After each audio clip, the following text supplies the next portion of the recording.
Folks, if you can start making your way to your seat, we'll get this thing underway here in just a second. I just got to get my cookies in the right place.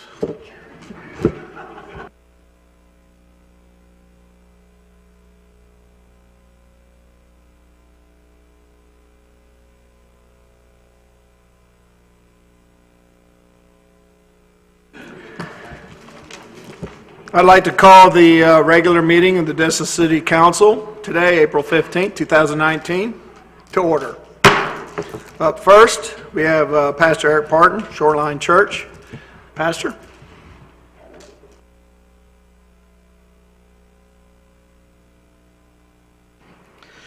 Thank you, Mr. Mayor, Council. Let's pray.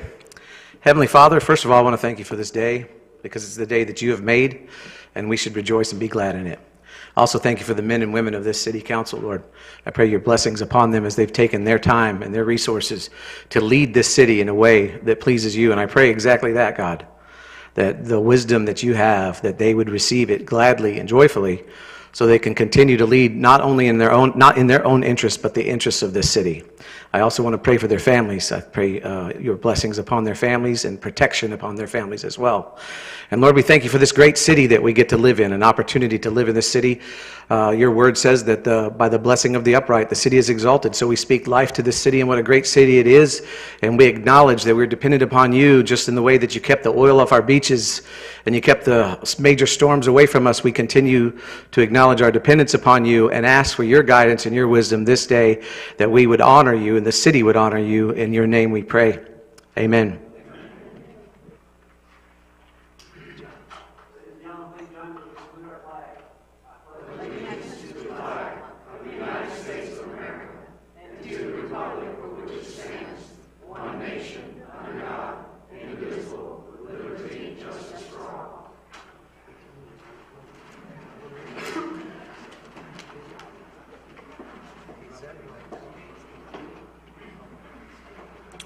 First item up is the agenda approval. Do we have any changes or requests from the council?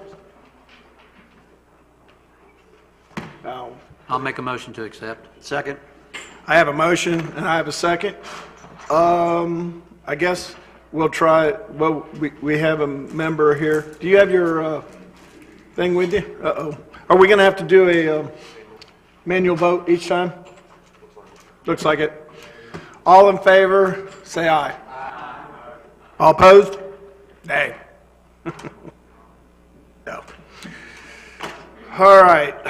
Approval of the minutes. Approval of minutes of February 19th, 2019 regular city council meeting. Second. I have a motion. I have a second. Any discussion on the minutes? Go ahead. On that, it shows me listed as twice under the city council. They list my name twice in Destin City Council members. We can hardly tolerate just one of you. That's it. So that's really an error. Whose fault is that? Hey, they omitted a council member, so I just wanted to make that. Okay. That's right. That's a bargain. All right. Do you want to make that change? There you go. Thank you. Thank you, Ms. Mitchell. So noted. Any further discussion? Seeing none, all in favor, say aye. Aye. Opposed? So moved. We have a proclamation.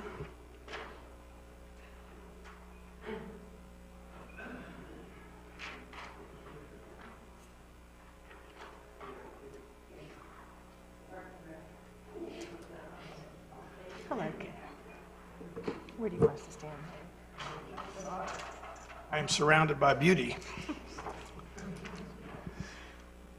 The City of Destin Proclamation, Destin Arbor Day. Whereas in 1872, J. Sterling Morton proposed to the Nebraska Board of Agriculture that a special day be set aside for the planting of trees, and whereas this holiday, called Arbor Day, was first observed with the planting of more than 1 million trees in Nebraska, Arbor Day is now observed throughout the nation and the world. And whereas trees can reduce the erosion of our precious topsoil by wind and water, reduce heating and cooling costs, moderate the temperatures, clean the air, produce life-giving oxygen, and provide habitat for wildlife. And I sit in trees all the time. And whereas trees are a renewable resource giving us paper, wood for our homes, fuel for our fires, and countless other wood products, and whereas trees in our city increase property values, enhance the economic vitality of business areas, and beautify our community, they are a source of joy and spiritual renewal. Now, therefore, I, Mayor Gary Jarvis, on behalf of the Destin City Council, do hereby proclaim April 26, 2019 as Arbor Day in the city of Destin, Florida, and that all citizens are urged to support the efforts to protect our trees and woodlands, and that further all citizens are urged to plant trees to gladden the hearts and promote the well-being of present and future generations. So done this 15th day of April, 2019. Thank you. Thank you, Mayor. We would just like to encourage everyone to come out and celebrate Arbor Day with us on Friday, April 26th at 10 a.m. We're going to plant a new tree in the small dog park, so we would love to have everyone show up and celebrate that day with us. Thank you very much, and thank you, Mayor. Hold it, ladies. Hang on 1 second.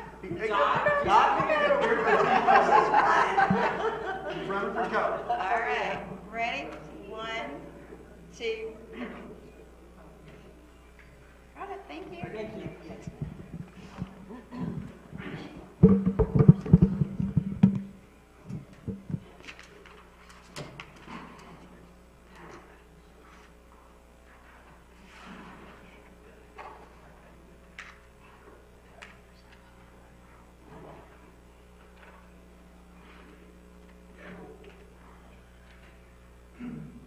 Before we go to our next presentation, I want to remind anyone we have numerous public hearings tonight, and if you'd like to speak with them, get a blue card and fill it out, hand it to Ray, and we'll also have a public testimony period where if it's an item that is not a public hearing, that you fill out a yellow card so we can get you in line to speak at that as well.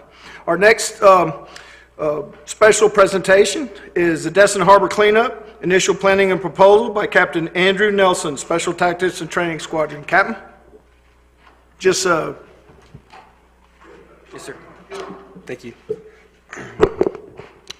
Mr. Mayor, Councilmen, and women, thank you for allowing me this opportunity to speak to you today about our Destin Harbor Cleanup, Initial Planning, and Proposal.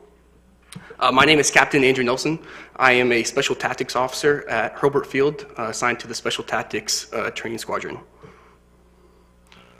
A little bit about myself and the team that I'll be using to clean up the harbor. We are a team of approximately 20 combat controllers. We are completing advanced dive training at the training squadron, and we're using our advanced dive training coupling with a community service event to clean up the Destin Harbor. As combat controllers, we're experts in air-to-ground integration for the Air Force and Special Operations Command. We're all trained in static line parachute, military freefall, and open and closed dive. Our unit has supported recently the TIVK rescue in July of 2018 and the Black Hawk crash in March 2015.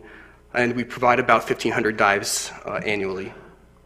My 20-man team has approximately 15 master divers, and the rest possess advanced dive certifications. We're all graduates of the U.S. Air Force Combat Diving School. The reason that we're wanting to do this event is we've lived in the area for approximately 18 months. This October, our training will be coming to completion, and we're looking to use our unique skill set, our capabilities, and our equipment that we possess to give back to our community in a meaningful way. We think that diving Destin Harbor, picking up debris, and overall just cleaning it up is be a meaningful way that would be a significant contribution to our community. Next, I'll give you a few details, the who, what, why, and how. So what, as I said before, underwater cleanup of Destin Harbor. We're planning to accomplish this on Wednesday, May 8th, in the morning and early afternoon. And how we plan on doing this through through the support of the City of Destin, we'll be partnering with Emerald Coast Scuba, local authorities, with a combined effort to have a successful and, most importantly, a safe operation. To do this, we will all be utilizing a full face mask, diving so we can have communications underwater, which is a really neat capability that we have. We'll be using various search techniques, and we'll have command and control with one of our boats, with surface divers, standby divers, and medical staff present. With a cordon to protect our divers provided by local law enforcement, as well as boats and jet skis from our unit. There's a lot of things that goes into planning a harbor cleanup, especially one that is as used as Destin. So there's a lot of considerations of planning that has already taken place and will take place prior to the meeting.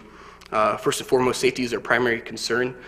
Since we plan on going diving near the most heavily utilized areas of Destin Harbor, we'll certainly be a lookout for commercial and recreational boat traffic. Like I said before, we'll have paramedics, medical support on board with oxygen, AED, and whatever specific potential dive injuries. We'll be ready to support that. We will be providing all of our scuba equipment gear, debris collection bags, we'll catalog, dispose it, and tank refill and exchange. We're planning to each person to average a bottom time, which is underwater, for about 3 hours, and a total event about 4.5 hours worth of diving in Destin. Lots of logistics that are going to take place that have already been in the works through lots of organizations. Next slide is a map. So right now we're planning to target the northern coast. Sorry, the northern coast of the bay, where there's a lot of traffic, and the docks. Will be diving the docks, and then towards the middle of the bay, of the harbor, where their boats have been frequently moored, and a high likelihood of debris. So all in all, this is we think, an excellent opportunity to give back to the community, clean it up, and thank you for your support, and I welcome your questions. Captain, thank you for that presentation. You may want to bring a couple dump trucks, because I think you're going to find some strange and unique items that have gone overboard over the years with a few hurricanes. This was done quite some time ago, and they had a lot of refuge that they came up with. So we're honored to have your group come in and do something like this for our community, and look forward to participating in it with you. Yes, sir. Thank you. I attended the joint CRA and Park Committee meeting Thursday night. I heard the captain's presentation, and they both of the committees voted unanimously to approve it, type thing, and obviously, why wouldn't we? I would suggest with our PIO that there's some coordination, because obviously they're going to have to cordon off different areas of the harbor as they dive. So as much publicity as we can get on that, I think is we need to do. I'll be in communication with Ms. Nicholson, PA from Hurlburt, and we'll help coordinate that. Fantastic. We don't need a motion or anything to approve this, do we? I think it's pretty unanimous, not only with our committees, but this council, that we're really looking forward to your efforts. And we're going to help you any way you need us to. Yes, sir. Thank you all. Thank you.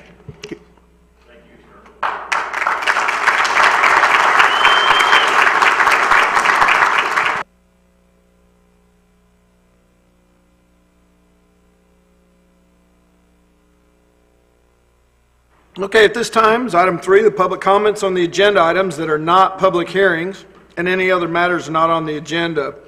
I haven't had time to look at all these things.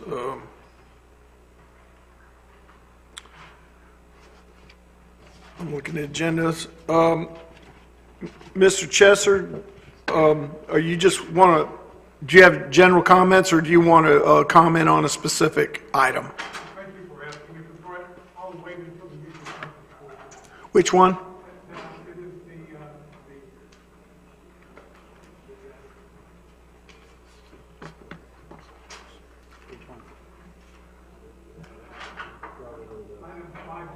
Thank you. I'll put it on the card and I'll call you at that time. All right, is there anybody in the audience that would, has anything that they'd like to come up and talk about that's not a public hearing? Anything that's on the agenda or not on the agenda that you'd like to weigh in? Mr. Buckingham.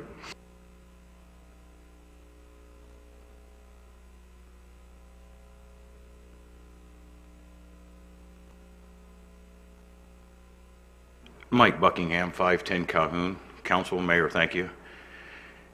Last meeting, we were talking about doing a study in the harbor for all the boats, and it hit me like a ton of bricks. Why haven't we done one for the streets? Why haven't we done a analysis on our traffic that we have as a whole for the community? I don't know if it's something that we've looked into or have we thought about, but you know, if we're having the harbor done, why don't we have our streets done at the same time? Then we know what we can do and what we can't do. Thank you. Thank you, Mr. Buckingham. Didn't the FDOT study for like the 3R, didn't they come in and do something along those lines?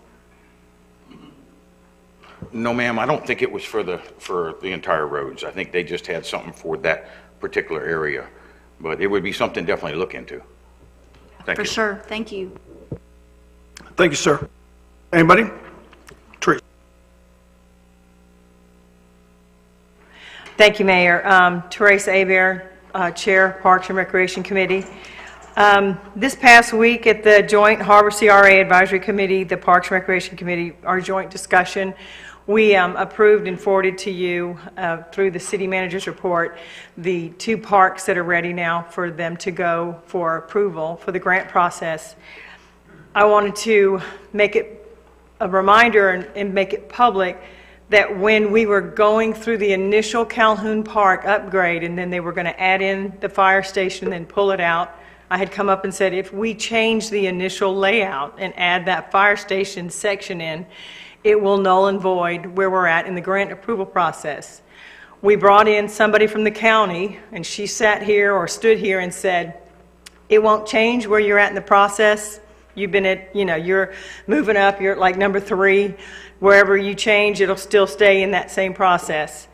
Well, after we made the confirmed process changes and resubmitted to the county approval for this grant, we were told you are now down to number 25. So we removed both parks because they are tied together.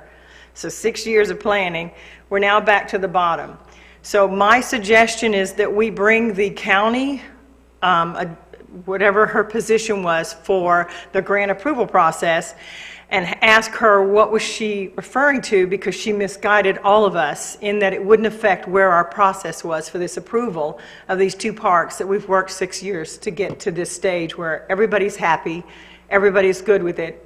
The contracts are going to be proposed to be sent out and we could start right away, but we won't get the money for at least 2 years based on where we're at in the process of approval. That's all I wanted to say. I have a question.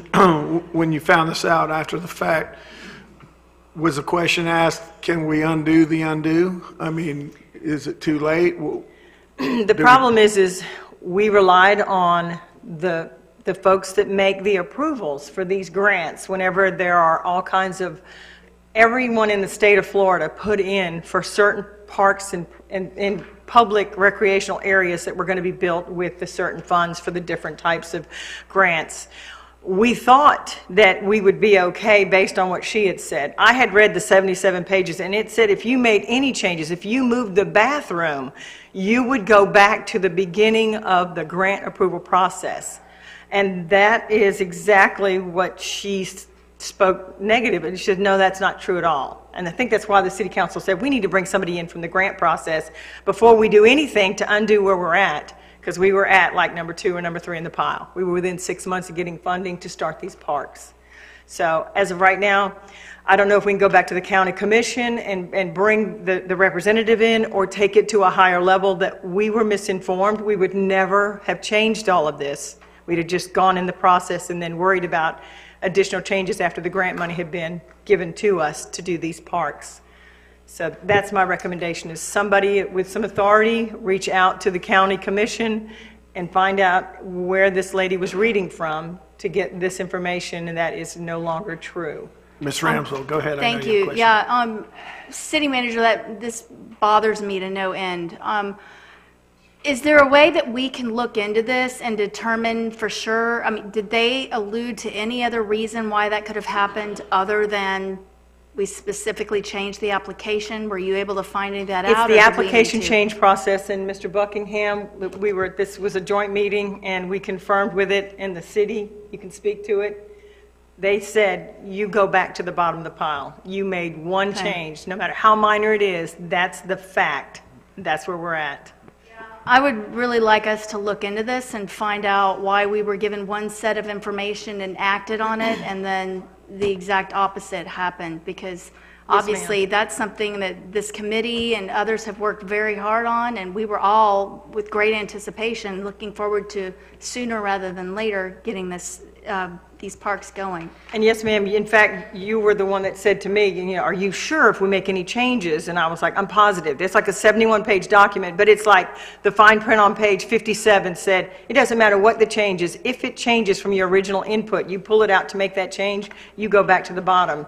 And I'm not sure who brought in the representative or who contacted the county and said, we need your representative that does the grant approval process to come in and clarify to our people on the city council whether we will make a mistake changing this. And she said, no, you're good. Doesn't matter what you do.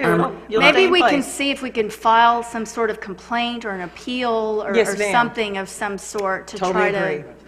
to. Lance? In item 4B, I'm going to request that the council take some action on this exact item. Okay, Thank thank you. you. That was our recommendation. Mr. Buckingham, would you like? Do you want me to step back? Sure. Both can stay up there, just stand by. Thank you. When this question was brought up at our meeting the other night, I reached out to Mel Ponder and asked him if he could check into it, and he had a gentleman named Steve contact me today. We've played phone tags a couple of times, but it's my understanding that it is still not in the state's hands yet. It's still in the county's hands. So what we need to do is reach out to our county commissioners, because the state feels that they're ready to move forward. It's not a problem. We just got to get the county to And we're in the bottom pick of the up. county's pile. But it was our understanding we're not going to be in the bottom of the pile. We were going to stay where we were. So I think it's just be good for Lance in the morning to reach out to the county commissioners and say, hey, look, wait a second, because the state is ready to move forward. And like this young lady said, we're ready to move forward. All right, Thank you. Thank you. Appreciate it. Thank you.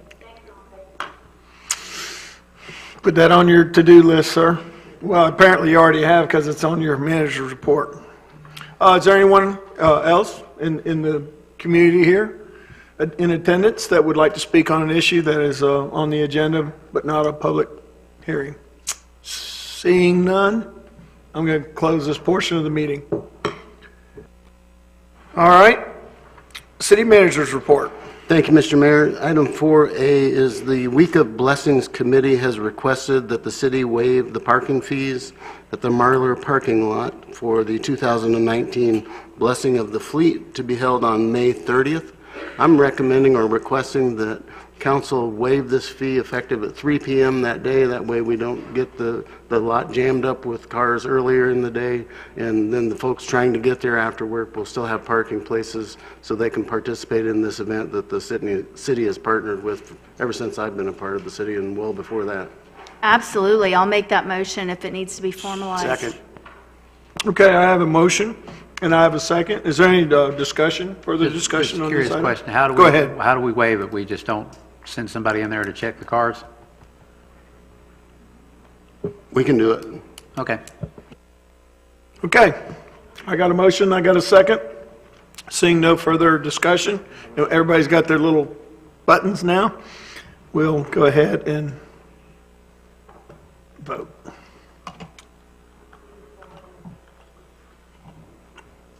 Whoop. Clear this thing.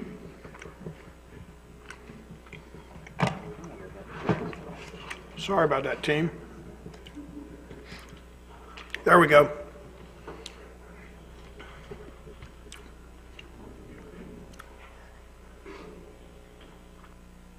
vote is unanimous, so moved. Thank you, Mr. Mayor. Item 4B, as you know, the Harbor CRA Advisory Committee and the Parks and Recreation Committee held a joint meeting last week, primarily to review the plans for Captain Royal Melvin Heritage Park as they exist today. Both committees agreed that the plans represent what council expressed their desires to be for those plans and made motions in that effect to move the process forward.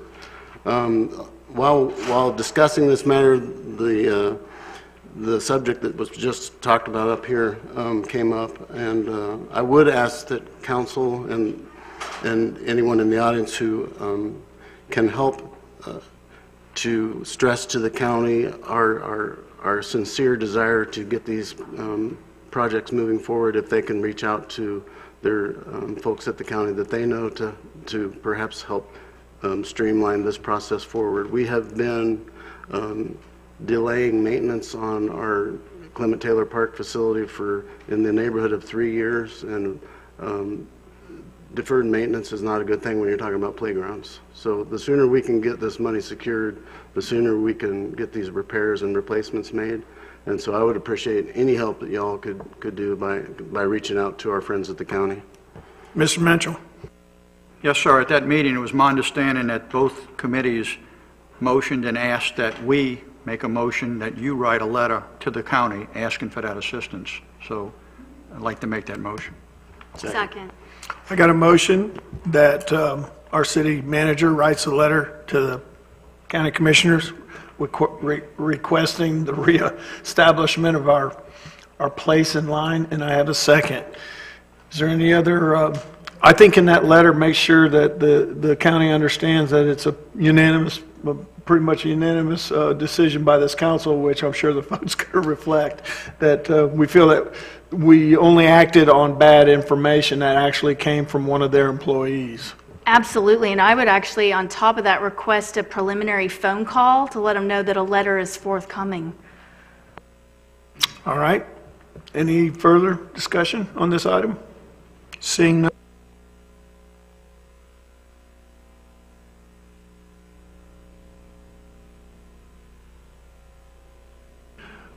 The vote is unanimous, so moved, and you can make note of that in your letter.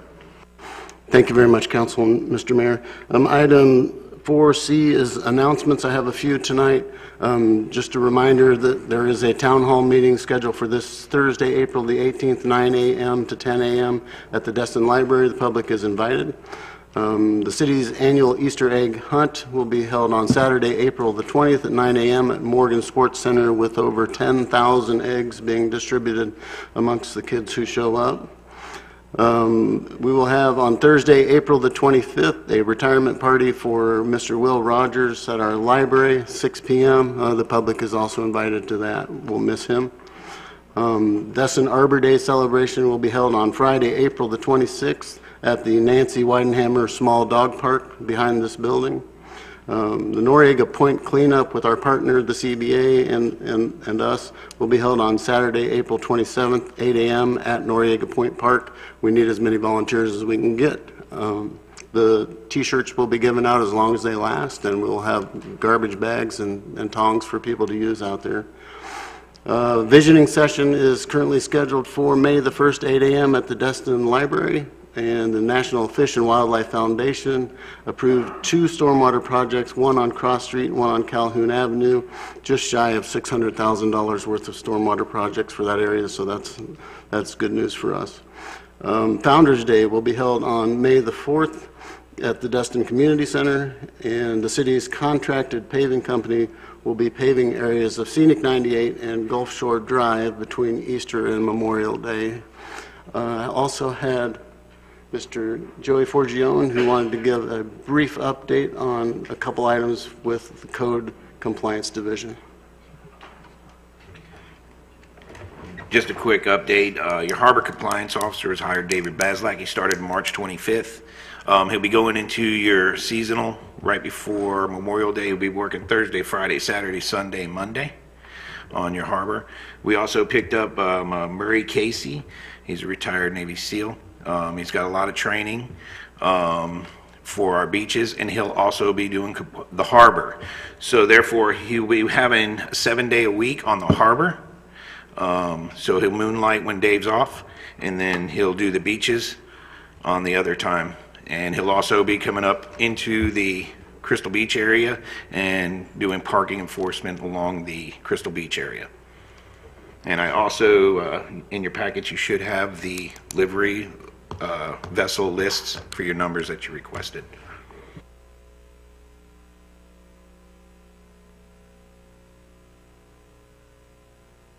That's all I have tonight, Mr. Mayor. I have a question. Is the, Joey will know this, and so you probably, is the harbor pump operational as we speak? And if it is, how often are they running it? Yeah, the harbor pump's been online for a few weeks now. It cuts on at 11 p.m. in the evening and runs till 7 a.m. in the morning. And between those two times, it pumps about 22 million gallons of seawater into the harbor. It occurred to me, this is not connected to the announcements that were just made, but can we make sure that thing's running for a couple days before our divers hit the water? It's a water clarity issue because it's going to be hard for them to see as they're cleaning up debris if we don't have some clear, clean water running through the harbor. I'll coordinate with the captain. That's fine. Anything else? All right. Well, that concludes the city manager's report. And now we'll move into tonight's events, public hearings. Kyle, would you like to read 5A? Or explain it, maybe? Yeah, I don't believe there's an ordinance for me to read in 5A. I'll let Ms. Kopp explain it, though. On 5A, the applicant and the city have agreed to continue this item to the regular city council meeting on May 6th, 2019 at 6 p.m. We're asking the city council to make a formal motion of continuance to that time and date so that we don't have to re-advertise. It's a vested rights application, and we will discuss all the details at that time with the applicant. And it's already in our briefing paper, so it gives us more time to go over that arduous pile of mail that was in our files. So I'll entertain a motion at this time. I'll make that move to continue the applicant's application for vested rights determination to the regular city council meeting, May 6, 2019 at 6 p.m. Second. I have a motion. I have a second. Is there any further discussion amongst council members? Seeing none.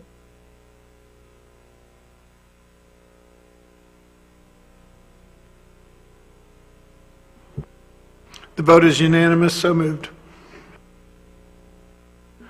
Mr. Bowman, it's your turn. Yeah.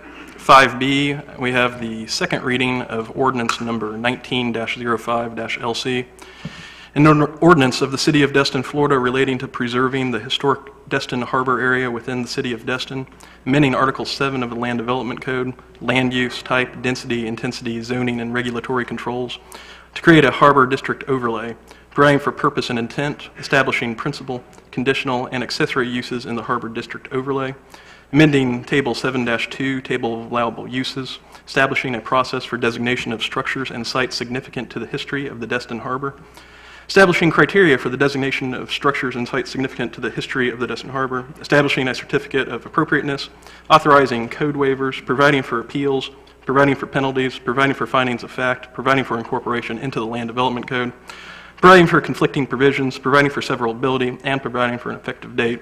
And this is the public hearing. And you may take a breath.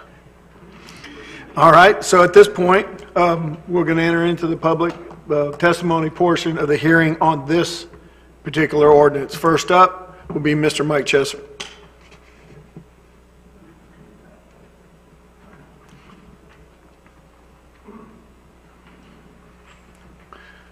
And I just want to remind everyone that we have 8 ordinances to go over tonight, and so I'm going to hold your feet to 3 minutes. Mr. Chesler, as difficult as that may be, at 3 minutes, I'll give you 15 seconds to wrap up your thoughts.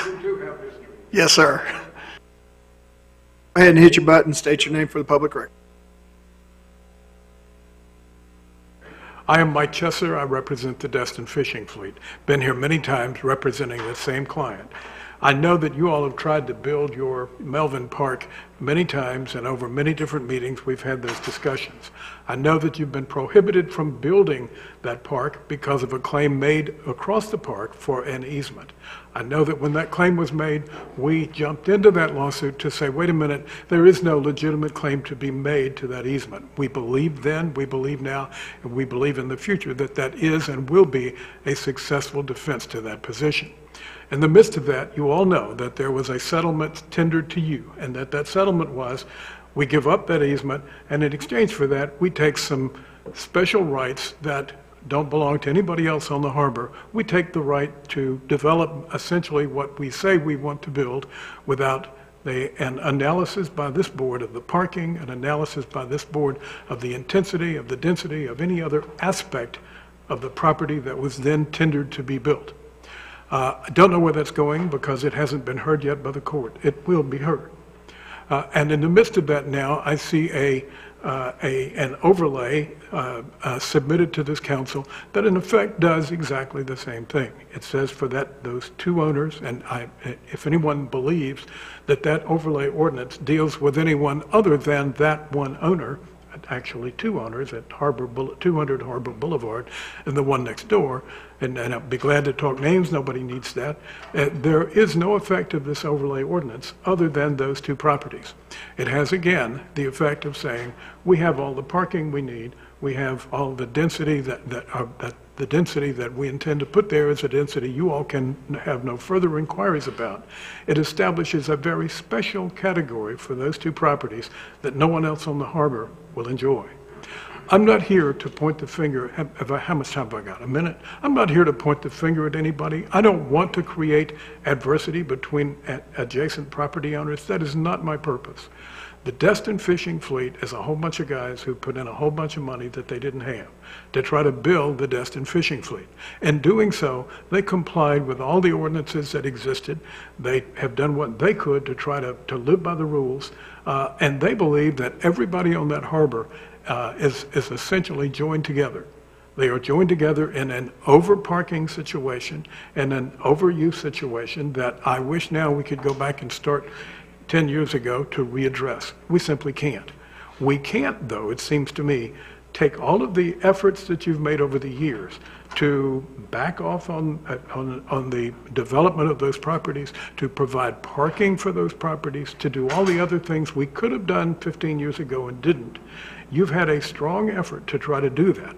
And now, this overlay ordinance is saying, for some reason, which has not been described to me, we are going to treat these two properties differently.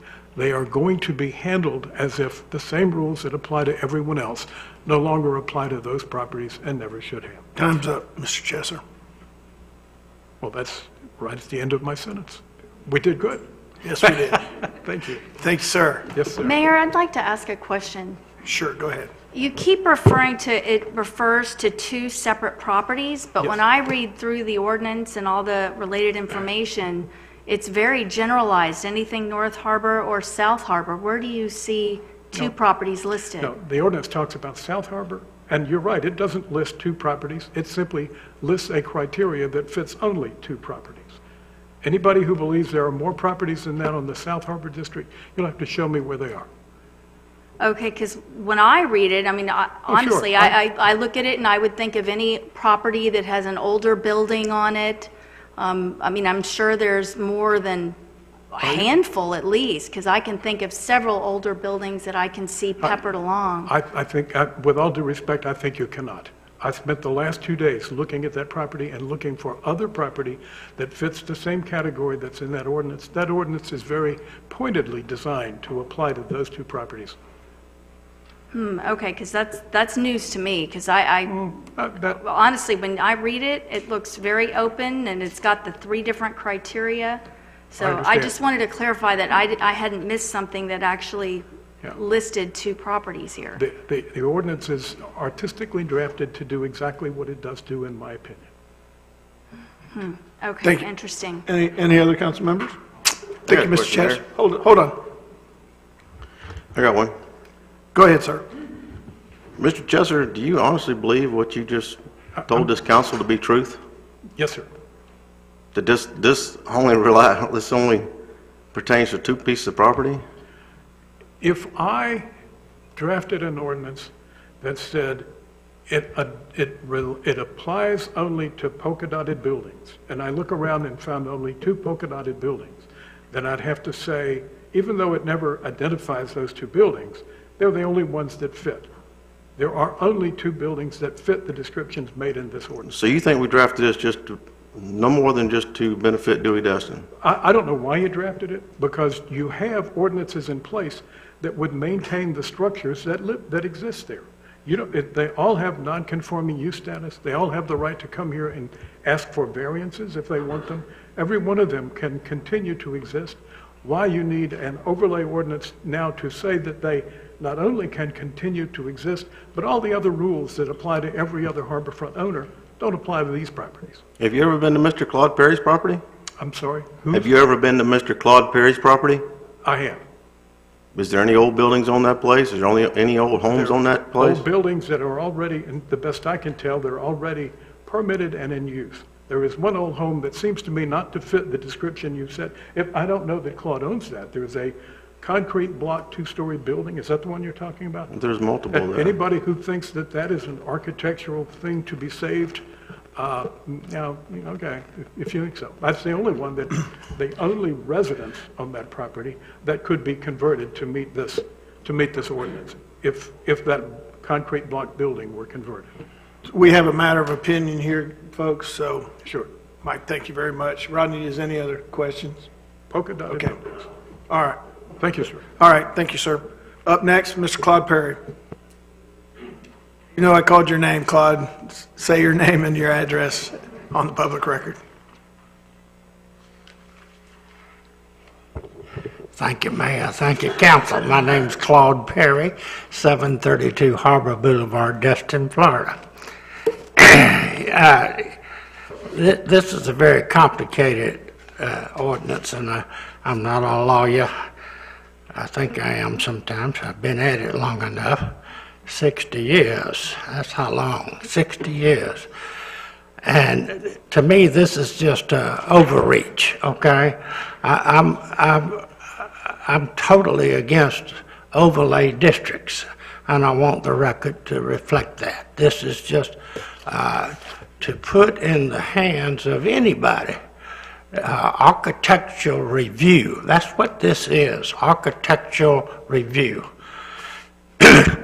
I have a plan, my family has a plan. How long that plan will fit what the demographics of Destin demands, I do not know. 5 years, 10 years, 20 years, I do not know. But to burden this my property, or anybody else's property, with an overlay district that will never go away, it will never go away, is just ludicrous. Absolutely ludicrous, and I cannot see the need for it. Mr. Chester has stated it correctly in that I am permitted. My concrete block building that he insulted it does qualify as being appropriate for a certificate of appropriateness because it was built in 1955. But the bottom line is it's permitted. All of my buildings are permitted, so this will do nothing for me. Okay, it will do, but it will strap my family, not me, because I don't have much more time left. Okay, but you are strapping my family with an overlay district that will be here forever. I've been involved in overlay districts in other places, and they never go away. Trust me, they never go away. And the city council ultimately can just say yay or nay to anybody on any given piece of property about how I design my property, what color paint I use. It is a architectural review. You can describe it any other way. My time is up. I appreciate you hearing me, and I'd be glad to answer any questions that anybody has.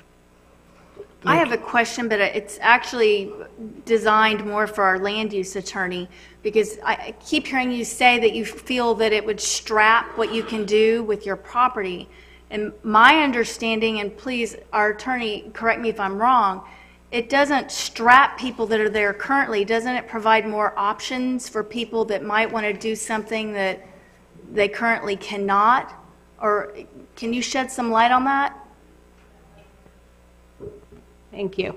That's correct. It doesn't do anything to any property in the South or North Harbor unless the person voluntarily applies. It gives added rights to property owners. It's not the overlay that puts a bunch of new regulations on anybody's property. So unless you apply and choose to put yourself under the ordinance, it doesn't apply to you at all unless you want it to. So it wouldn't strap you, Mr. Perry, and that's what I wanted to make sure, because I wouldn't want to pass something that would strap you guys. It's a voluntary application. Okay. That's not the way I read it. Good. Well, I'm glad we were able to. I don't read it that way at all. Thank you, Mr. Perry. Does anyone else in the audience would like to weigh in? Go ahead, Mr. Moody. State your name and your address.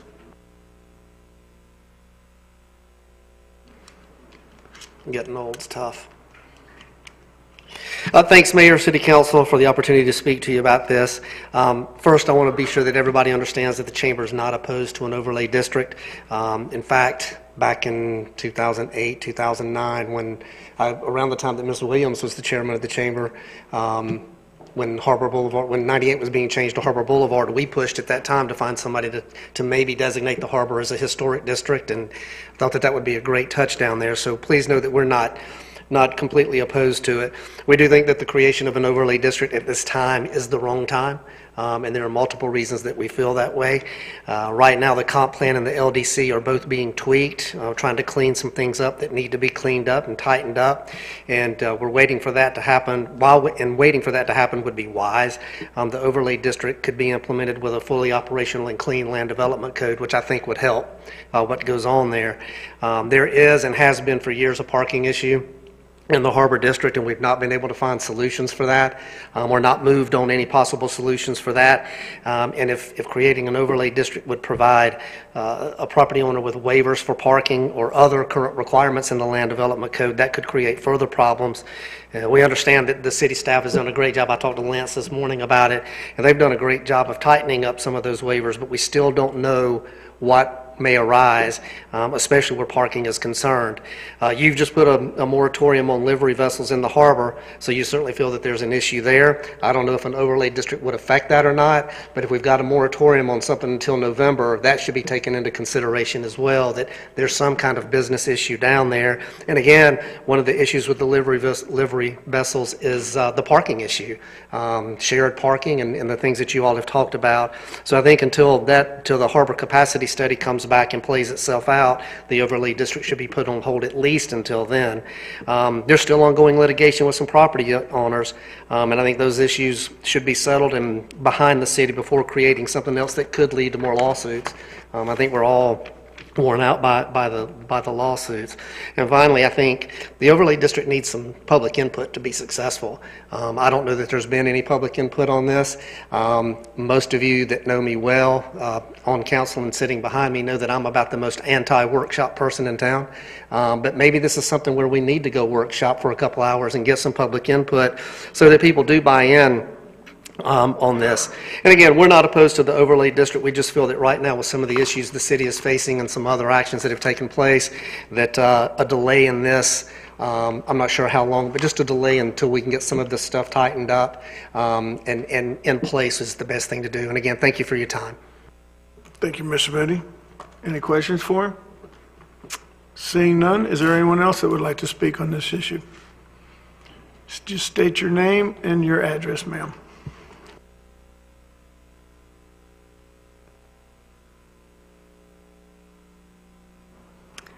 Marianne Wines, Destin Fish and Fleet Marina. Unless this reading has changed significantly from the first reading, this Harbor Overlay District says specifically that it is created to help historical homes become restaurants or taverns. So interesting and yet so specifically suspicious. Speaking for the North Harbor, there are 0 historical homes that are not already currently being run as commercial operations, which would negate the need for this overlay district. However, if you've done your homework, which I know some of you have, therein lies the problem. There are exactly 2 historical homes that are currently being run as restaurants/taverns that are absolutely not in compliance with the LDC, the comp plan, life safety codes, and/or other state statutes that this harbor overlay could be used to remedy. The settlement agreement made in executive session back in September 2008 in response to a lawsuit on an alleged public easement that this council, less Mr. Minchell, granted exclusively to those 2 properties, exempting them from any bothersome regulations that must have been meant for everyone else, has been before 2 judges and has not yet been signed after 7 months. Does that tell you something? Clearly, the court understands the settlement agreement far better than the city council's understanding of what they were being asked to do. Now, this settlement and the other components are being set for a full all-day trial, which does not bode well for those 2 properties. It appears the city council is now being asked to legislate these changes by changing the law, even though it goes against the comp plan in order to benefit a single property owner. My attorneys who review this say this is spot zoning. Without public input, without explanations of how this benefits anyone but one man, and without knowing exactly how this came to be, I strongly urge the City Council to ask staff specifically what properties in the North Harbor it impacts. Thank you. Thank you, ma'am. Any questions? All right. Anyone else would like to speak? I actually do have a question. Okay. If you wouldn't mind. You want Ms. Wines to come back up the podium? Yeah, sorry, I'll wait till you get up here. And when you leave, Marianne, hit the button, turn it off. Okay, go ahead, Ms. Ramsfeld. So I noticed one of the things you had said was that it refers specifically for making them into restaurants. Is that the section where it refers to restaurants, bars, beds and breakfasts, and other commercial tourist development? Yes.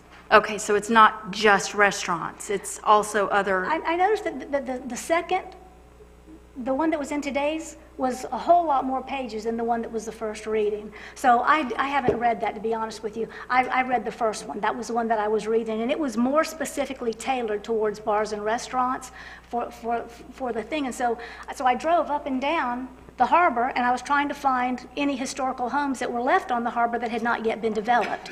And there were none. There were 0. Now, in the South Harbor district, which is Azalea and Mountain, there are plenty that could be used for. But in the North Harbor, there's only 2 that are being run, but not really legally. So those are the only 2 that are going to benefit by putting this on the North Harbor, which and some of the language that was used in this ordinance was the exact same language that was used in y'all's settlement agreement that Ms. Minshew wrote. And so I don't know how that language got into your thing, but But admittedly, you said you haven't read this new version that appears to have changed. My attorneys have read it repeatedly. Okay, so I just wanted to clarify that this wasn't geared just towards restaurants, that it does open up. And I don't know if you know or anybody knows, but how far up, and I'm thinking in particular of Mr. Schutz, who I saw somewhere earlier, didn't they convert some old homes into beds and breakfast or hotels or something? And isn't that North Harbor? That's not in the... That's not considered North Harbor? No, that's y'all got that public hearing coming up next, and I hope y'all treat him well.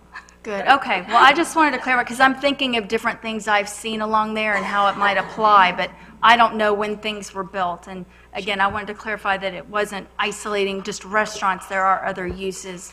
And maybe it wasn't in the first, but it's here in this. And again, those 2 properties could be used for other uses. They're currently being used as bars and taverns and restaurants.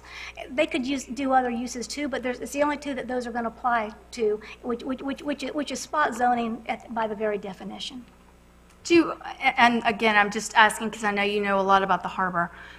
For example, your restaurant, or Gary's restaurant, what year was that built, just to get an idea? 1994. So that's 94, okay. And this is a little bit irrelevant, but I would point out, if y'all were really concerned about historical homes, we just tore down the Royal Melvin home that was on the Royal Melvin Park.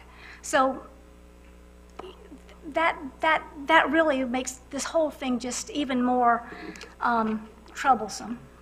Thanks for your input. Thank you. Thank you, Ms. Wines. Anyone else in the audience would like to weigh in on this subject? All right, seeing none, I'm going to close this portion of the public hearing. And before I entertained a motion and subsequent discussion after that motion, I have a written comments that I want to read. I've given them to Ray because I want Mayor, I'm going to have to insist that we follow Robert's rules and we have a motion in a second before we enter into our discussion. Okay, that's fine with me. Skip. If we're going to do Robert's rules, we need a motion in a second so we can continue the discussion. Okay, so, I mean, from just hearing all this tonight, it kind of sounds to me like we've got a real, not only among members here on the council, but also in the public, a lack of knowledge, and so therefore a lack of understanding of really what this ordinance is for and what we're trying to do here. So I guess what I would move is that following Mr. Moody's recommendation, I would make a motion that we have a public forum or a workshop to get educated about this and to get some more information and some more input, not only from the citizens but from just for our own knowledge, so that we can make an educated vote on this at a later date. So I would make a motion that we have a workshop to discuss this and then come up with a final decision on what we're going to do with this. Okay, I have a motion. I'll second that, Mayor. And I have a second. Mayor, I'm going to offer a substitute motion. I recommend to approve Ordinance 1905 LC on second reading. Second. I got a motion and I got a what do you call it? Substitute motion and a second. And so now I'm going to make my public comment. The original intent of Ordinance 1705 LC was to address the direction from the City Council to staff to clean up non-conforming use issues between the comp plan and land development codes citywide. In other words, to put all the pieces in the right places so future developments will take place in a proper form, fashion, and a timely established manner. That helps our developers. Overlay districts, in addition to the LDC, can be used for community planning, especially in areas of historical significance, either due to architectural structures from a historical era or because of historical importance of people or places in the community, which I think applies more to what this ordinance addresses. I want to make it abundantly clear that I'm okay with the use of overlay districts as a planning tool when used and developed in the right manner. But one of the greatest warnings by planning experts throughout the U.S. to councils and or commissions is when developing an overlay district that it's key to have widespread involvement with not only the property owners, but with all members of the community. Another warning by planning experts was the fact that if an overlay district ordinance is not well thought out and developed with that type of stakeholder visioning and community buy-in, that it can lead to councils or commissions to politically micromanage development outside the confines of the new comp plan and the LDC. And that may create a distrust of the public in our city and maybe create more problems than it solves. To set things straight, the city and this council has operated well within Florida statutes by giving the proper public notices in the paper about this ordinance. It followed Florida statute and city protocols by sending this ordinance to the LPA, who passed it moving forward. But in my opinion, we have not heeded good planning recommendations, and we've fallen far short of widespread stakeholder input in developing an ordinance that may affect this community for decades to come. One of the main reasons the new comp plan was passed was to change how we did business in the community development.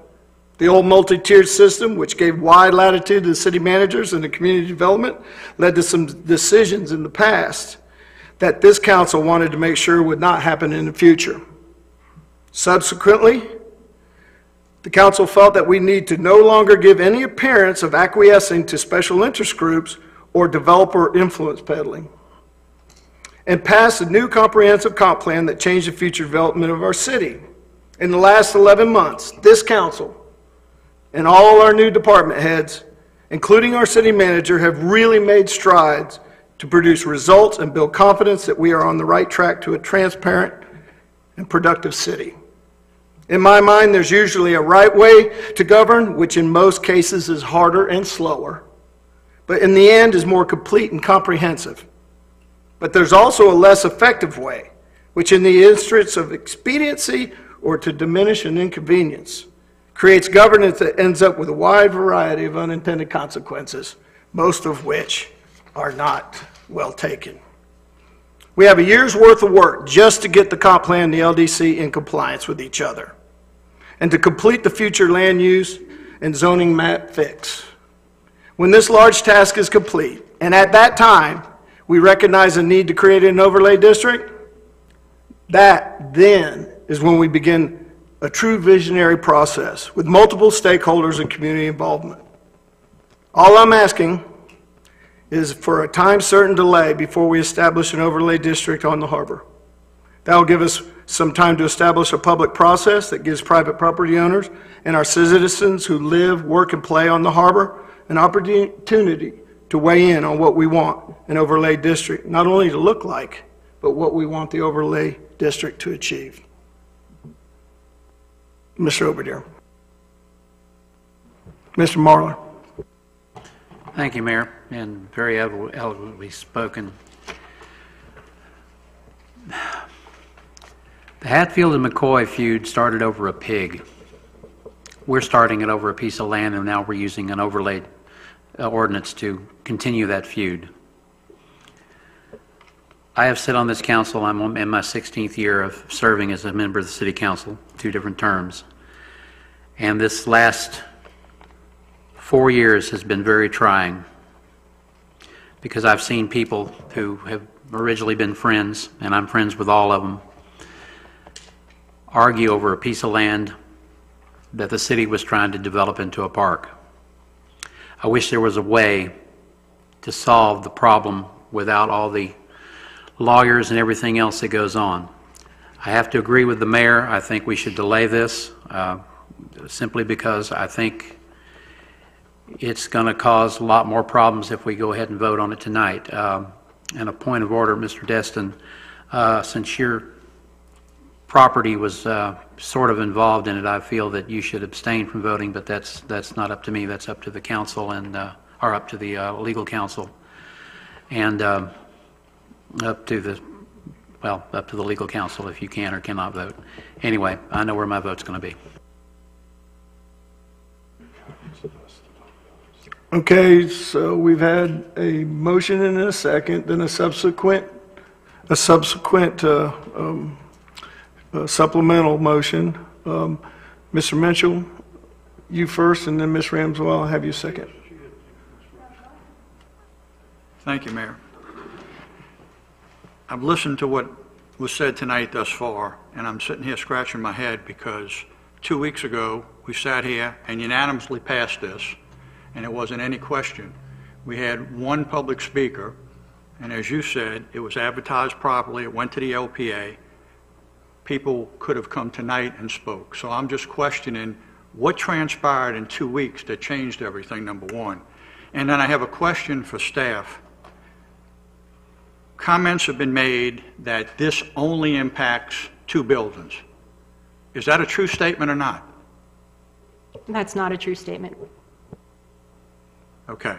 And it's my understanding that this only impacts somebody if they apply to be impacted.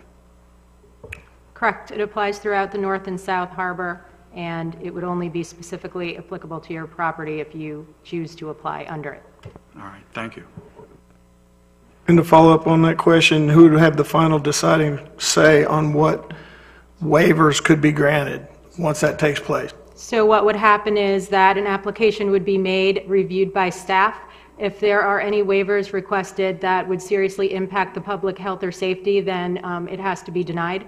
If they don't have that serious impact, then staff will review the requested waivers and make a recommendation to the City Council. Nothing is decided at the staff level as a final decision. Nothing is done in the dark. It comes to the city council for a public hearing. Only at that time would a specific property be involved, because at that time an application would be made. So at that time there would be a public hearing, an opportunity for public input, and then a council decision on the specific application. Thank you, ma'am. That was for the public record. Ms. Ramswell, or Steve, Mr. Mitchell, you done? Okay, Mr. Ramswell. Thanks. Well, I wasn't at the last meeting, so this is fresh on my mind because I literally watched the video right before I came. And you hit on a lot of what I was going to say. And, you know, part of this process, that this is a public meeting, right? And it's publicized so the public can come. This is now the third public meeting of this because there was the LPA and, of course, there was the first reading. So listening to your statement, it bothers me that you would say that we didn't heed good planning or stakeholder input when this is the third meeting on the subject, and you said you didn't want us to give the appearance of acquiescing to special interests and such. Well, that's why we discuss this, and it's concerning that you feel that there's something that's not being transparent when we've all had these opportunities to speak, as has the public. Can you elaborate? Absolutely. What prompted me to write that statement to put on the public record was one comment made by Mr. Perry when he came up here at our first public hearing that I attended, which was our council meeting, when he said, "Where did this come from?" So when he asked that question, I began to look into what is an overlay district, what's its intents, purposes. At that time, I learned a lot of things. One I did learn was that this proposed ordinance stemmed from the council's direction to our staff to address nonconformities in our LDC. So that's all above board, that's all fine. But when I read the Piedmont report, which is Charleston, South Carolina, and the Pew report, and read 4 or 5 other articles by national planning organizations, my comments were based directly off of their recommendations. They said overlay districts are a good tool, especially in historic areas where architecture and that kind of stuff is the important part. In our case, architecture is not the reason for an overlay district consideration. It's more about specific buildings that have historical significance to the people that were born and raised here or have lived here for a real long time. In reading those documents, I read the 2 warnings that I feel like are normal, putting a public notice in the paper and or the apathy of the community as a whole not to get involved in the process, that we didn't live up to those standards with where we're at today. And I just felt like if we're going to establish an overlay district, which technically we have 2 CRAs, which can be technically considered overlay, but if we're going to establish an overlay district on one of the most important portions of our community, I just felt that a different process other than the normal 10-day notification in the Destin log should apply here. It's just to give good governance. And not only that, but we do have some issues that are unresolved. The nonconformities in our comp plan. In fact, we're not even done with our comp plan because we're going to address some amendments to the comp plan. So until we haven't had our visioning session, which is a month away, I just feel personally, as a person of leadership and as a member of this community, along with the rest of you all, that there's a good way to do things and there's a better way to do things. And the council and everything that's been done, I made a point to say that we've done it by the book. I just don't think that we've done it with the capabilities that we have to make sure we get community buy-in, not only by the property owners, but by all these people sitting out here in the audience, and a lot of them that are not. That we do it in a transparent, well thought out manner, so we don't go oops and realize that we probably didn't think it all through. And the other people that gave their opinions on malfeasance, I don't buy that. And that wasn't in my thing. But it does warn about government overreach in these reports that I read. Because if you don't have community buy-in, you don't have a transparent process, even though we're doing it by the book,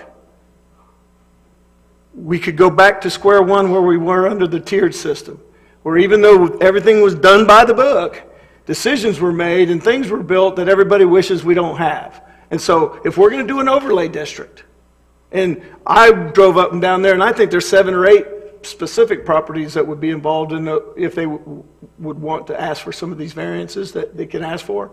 I just don't think that basically, I said, I'm in favor of overlay districts. I think we could develop one. I just don't think we've done it with the thoroughness and the appropriateness that we need to do, not only so we look good, but more importantly, our staff and our city manager and the city as a whole looks good. And that's the motivation behind my points. I appreciate the explanation. You know, I know even before I was elected and put on this council in 2014 that one of the committees, I think it was the Harbor CRA, had developed this idea of creating the festive marketplace down at the harbor.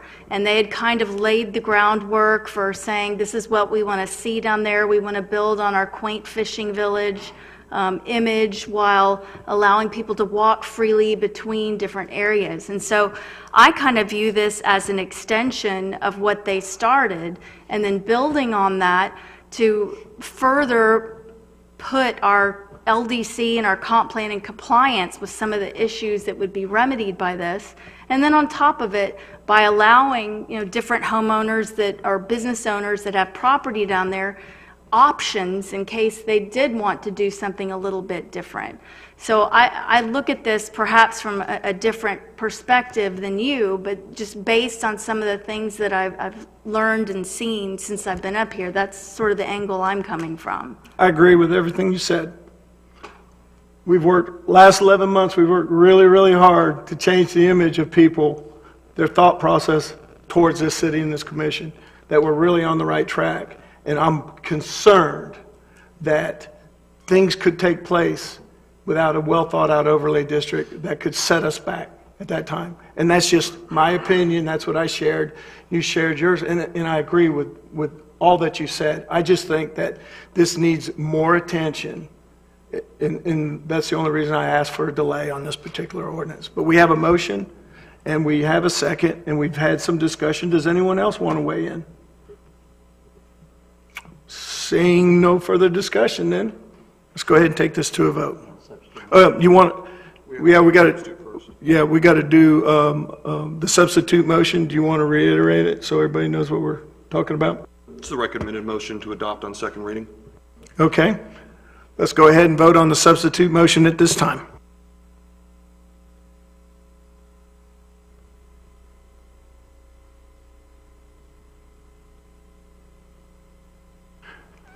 We have 5 yeas, 2 nays, so moved. Mr. Bowman.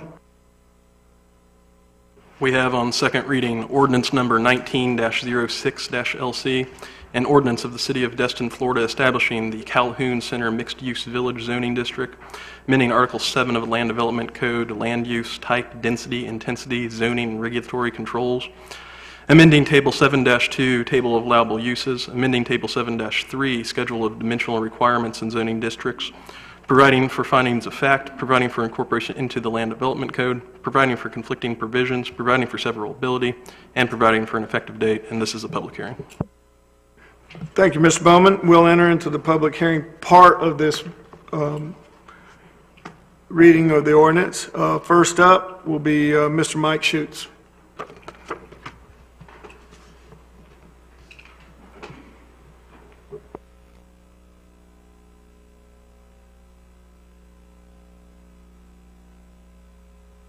Thank you, Mr. Mayor. Mike Schutz, 913 Peacock's Point. I'm going to let Mr. Gwynn, who's helping me with this issue with my point of order here, speak first, and then I'll follow up if that's okay. No problem. Thank you. State your name and your address. For Curtis Gwynn, 4 Wiki Wachi Circle, Destin, Florida. Thank you very much for the opportunity to speak. I'm going to try to make this very short and simple. I want to try to do something that I think will be very simple. The ordinance, as it was advertised last time, had an incorrect purpose and intent, or I would have been here at the first reading. When I noticed that, I contacted staff, and let me say that Ms. Kopp and Mr. Zanguzzi have just been great in responding and helping, and I think you've got a great staff now. And so when I contacted them, the issue we have is that Mike owns property at 118 Calhoun, 109 Seibert, and 115 Seibert. He has been doing totally legal a wedding venue on the bay in the CMU district for quite a number of years now, and he has remodeled all of these old homes that were on these other parcels and turned them into short-term rentals, which are totally legal, totally registered. What is proposed now, and they just incorrectly had the purpose and intent wrong. They had the CMU purpose and intent on the first reading. Now they have the CMUV purpose and intent, and what happened was they dropped out that seasonal single-family detached dwellings was allowed. And what we're here tonight to do is ask that you, in the table under allowable uses, make it a conditional use. Just make it a conditional use. Right now it's not allowed. Make it a conditional use, and then Mr. Schuttz's property would not be a non-conforming property. So, the thing is, why are you creating a LDC category under CMUV and basically creating a non-conforming property by doing it this way? If you make it a conditional use, then Mr. Schuttz's property would be totally acceptable because it's conditional. It was grandfathered in. It's been that way. He's got them registered, bought the building permits, did the whole 9 yards to do all that. And so he would not be a non-conforming use. Anybody else in that CMUV would then have to, if they wanted to do a short-term or seasonal rental in single family, would have to get it approved through staff and would be, approved from the council. So there may be some other areas in there that might be okay for that, and there may be some areas that people want to do something in the single family and it not be okay, but y'all would have the approval on it, so you would still control it, but it would not create a non-conforming use in this district. Now, this district is set up to preserve, old Destin, old Calhoun area. And, Mike has done a masterful job of doing that. We all love that area over there. It's just, that's where Destin started. And so he's created something. If you've ever seen the show Fixer Upper, he's done those old cottages over there just, they're gorgeous. And can you wrap it up, Curtis? Okay. And so he's got one structure that was built in 1935. Probably one of the oldest structures in Destin. He's totally remodeled it. The other properties belong to the Braden family. He bought them from Rodney's family, right? And, those were built in the 50s, right? Or maybe before that. So he has, Mike has really done a great thing over there. So that's all we're doing. We just would like to ask that you change it to a conditional use, and we're good. Thanks, sir. Thank you. Mr. Schultz. Just available to answer any questions that you might have. All right. That way, he used up some of your 3 minutes anyways. Okay. Mayor, I don't think what they're asking for is unreasonable. I think it might have been just a snafu that we didn't include that. And if we bump it to a conditional use, if you wanted to make more cottages, that plan would come before staff and then come before council, at which point we could, we have the latitude to tweak it. I think perhaps some of the fear of, I might be anticipating what might be fearful for the council is that we might end up in a situation where we'd get the Crystal Beach situation where people could build these big, 3-story McMansions and rent them out as short-term rentals. But if it's conditional, it would come before council, and it would have to be approved by council. We'd have to let it in. Am I paraphrasing what they're asking for in a way that makes sense legally?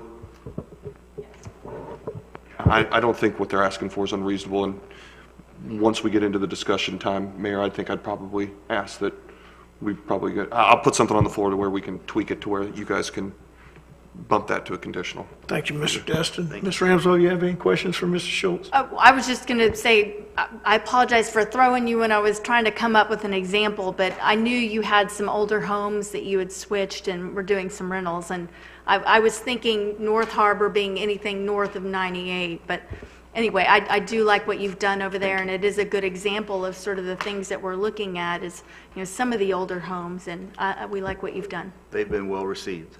So people really like it. Any other questions for Mr. Schultz? Seeing none, you've been relieved of duty, sir.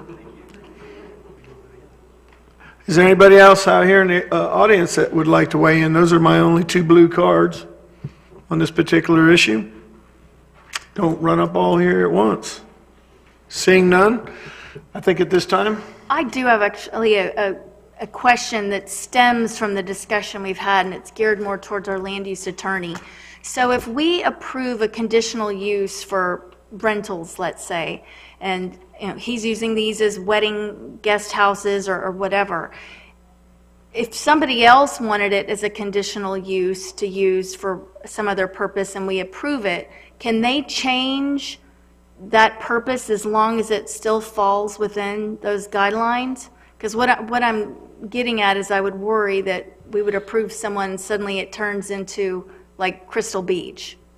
And I love Crystal Beach, but in terms of what we're seeing in rental-wise.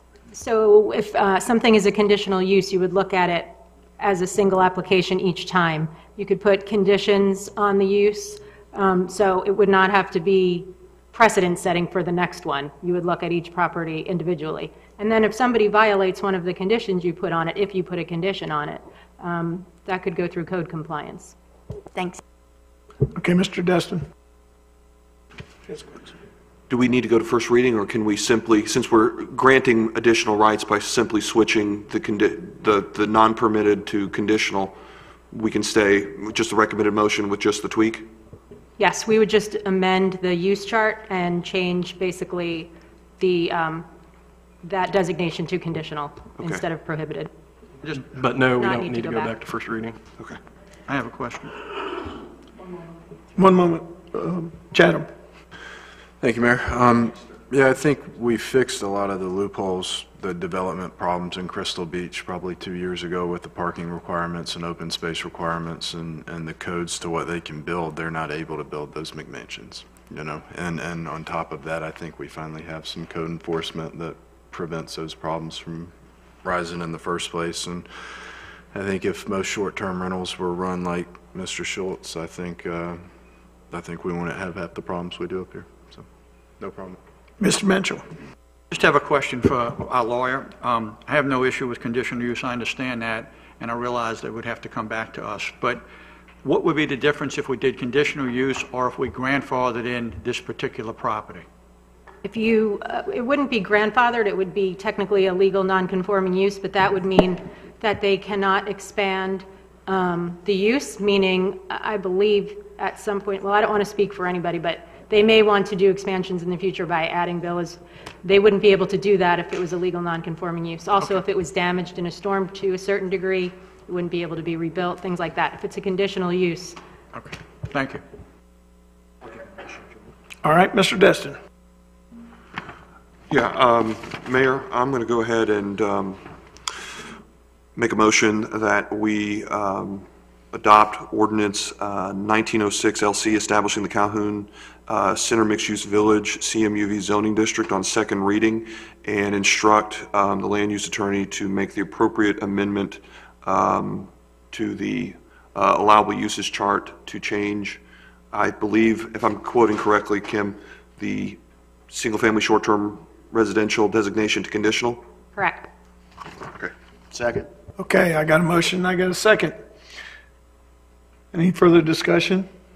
Thank you, Ms. Kopp, for answering everyone's questions. Let's go ahead and take this to a vote.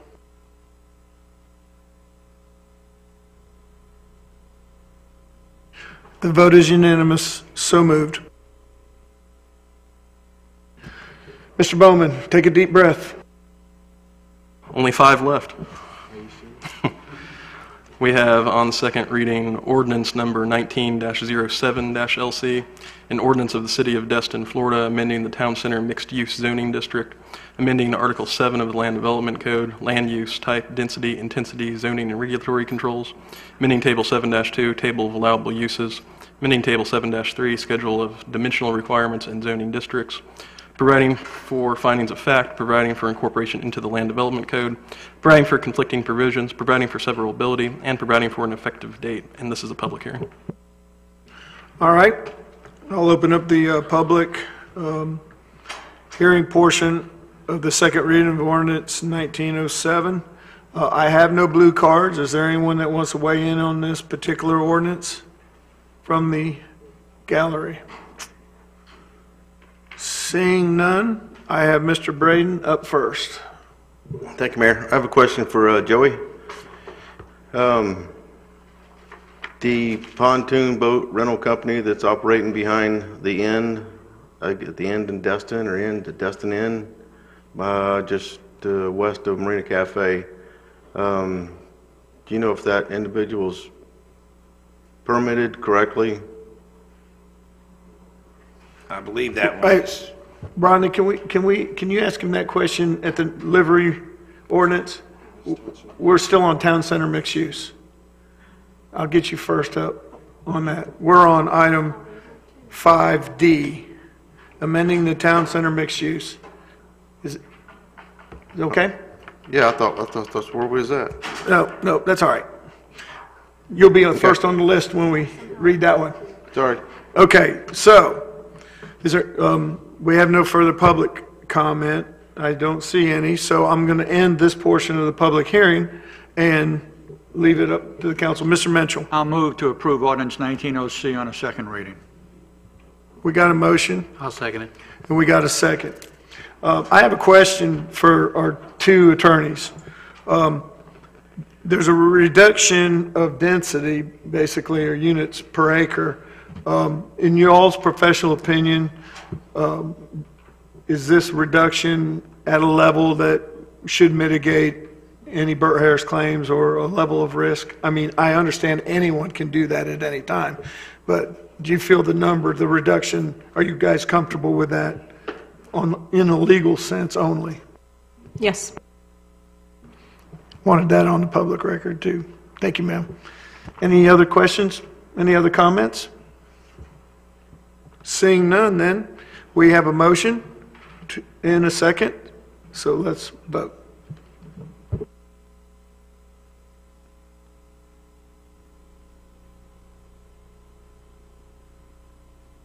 The vote is unanimous. So moved.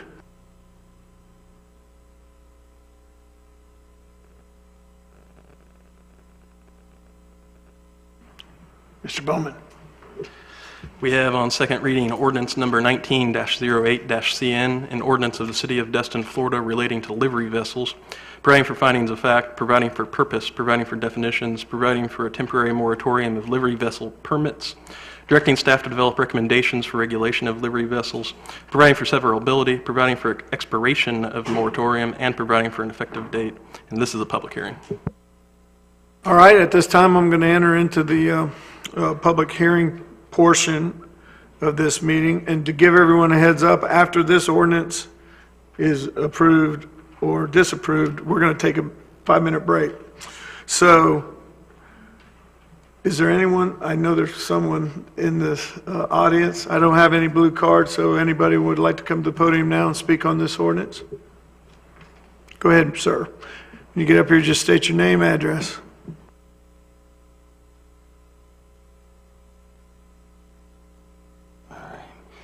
Ladies and gentlemen of the council, Mr. Mayor, thanks for your time and giving me the opportunity to speak. My name is Travis Glaze. I'm at 520 Veracruz on Holiday Isle. I just wanted to come and speak real quick on this matter with the livery vessel and something that may or may not have been considered as this thing goes into vote here tonight. I've been in business here since 2009. Real quick background, I served with these JTAC guys here back in my previous life. came back to Destin in '05, started my water sports business in 2009, and living my dream here in Destin. In an effort to kind of secure the longevity of my business and my livelihood here, I recently purchased a piece of property and moved my water sports business. It took about a year process in order to make that happen, which at this time y'all filed a motion to do the livery moratorium, and I'm kind of caught right in the middle of it right now. And I just ask that you take into consideration some of the businesses like myself. I'm not asking to expand my business or anything like that. I was just simply moving it to another location, and I had to reapply for my license this year, and obviously I went up to reapply, and they're like, nope, there's a moratorium. So any questions for me or anything like that that I can answer? But When you were running your business, where was it previously located, and how many rentals did you have? I was actually at Mr. Perry's location next to the boathouse, and I had 10 pontoon boats and I think 10 jet skis and 2 parasail boats is what we were authorized at the time. When I moved, kind of as a transition, I maintained my parasailing business at a different location, and then with the expectation to open up the rentals portion of it if I wanted to at the new piece of property that I purchased. So. And where is that piece of property? 119 Calhoun. Mayor. Go ahead. Legal counsel, is there an accommodation or way that we can make sure, I don't think it ever was the intent to basically logjam this guy on being able to continue running his business. He's been here since '09. Do you guys have any ideas? Yeah, is it Mr. Clay? Glaze, like a donut. Glaze, okay. Were you a vendor previously? Yes, sir. I've been in business since '09. So you had permitted... yes, sir. You should potentially fit under one of the exceptions in Section 4B1 if you can demonstrate a substantial hardship, which would show, to do that, you would have to show that you have made a capital investment of $10,000 or more. Your purchase of the property would qualify as a capital investment. Okay. So you would be able to get additional pontoon boats under that. Okay. Assuming you qualify, you would be able to get the additional pontoon boats under that exception. And who at staff did you talk with about permitting your livery vessels? I went down, obviously the season's come upon us and trying to get open. We closed on March the 19th on the piece of property, so I mean, a week later, I think I read that the moratorium was getting, and look, I agree something needs to happen. I'm not here to try to say that that I'm against what you guys are voting for, just simply trying to protect my investment in the community and make sure I have the longevity that I've invested into. So. Sure, I'm just trying to establish that you were, in fact, you've been previously permitted by the city of Destin. Yes, sir. Okay. Yep. I would to answer your question, 2017. So obviously last year I was moving, so 2018 was. Yeah, and I think where he fell in the cracks was in that transition, he didn't get permits that were issued in 18. Because it was, location specific, and I was moving, so and I hadn't closed yet. So I understand. Council, one suggestion I might make to allow more flexibility and perhaps to prevent some potential Harris claims or something would be to remove the word existing in Section 4B2, where it says an existing agreement between the city of Destin and vendor exists. If it was simply stated that an agreement between the city of Destin and vendor exists, it would allow us some flexibility to address Mr. Glaze and any other potential vendors that have come along. Section 4B2. Mr. Glaze, and I'm going to address the council here. I think when we put this moratorium, I know myself personally, I was thinking mainly the harbor. But unfortunately, this ordinance says within municipal limits of Destin and adjacent waterways. So Mr. Glaze is in that sphere. And so I don't think any of us intended to moratorium at that level. So when Mr. Glaze called me, I'm like, oh man, I didn't think about that when we passed it the first time. So we do have a unique situation, and I think Mr. Bowman, your recommendation may work. Mr. Destin? I'll give you a motion if you'd like. I'll move that we adopt on second reading ordinance 1908-CN, the livery vessel moratorium, and instruct the attorneys to make the amendment to The appropriate amendment to 4B2 to eliminate, I believe you said the word existing? Okay. Second. Okay, I got a motion, I have a second. Mr. Braden. Thanks. What pontoon boats that you have? I guess you have them behind the inn. Which pontoon boats are those? Yeah, that's gone. That's cease and desisted last year after that was told that we couldn't have anything there, so it's gone now. So you don't have any pontoon boats at all? I have some boats, I just don't have them in the water. I don't have anywhere to, I was prepared to move them to my new location, so I don't have, until I get this secured, I can't really take the next step. Joey, who's operating behind the inn?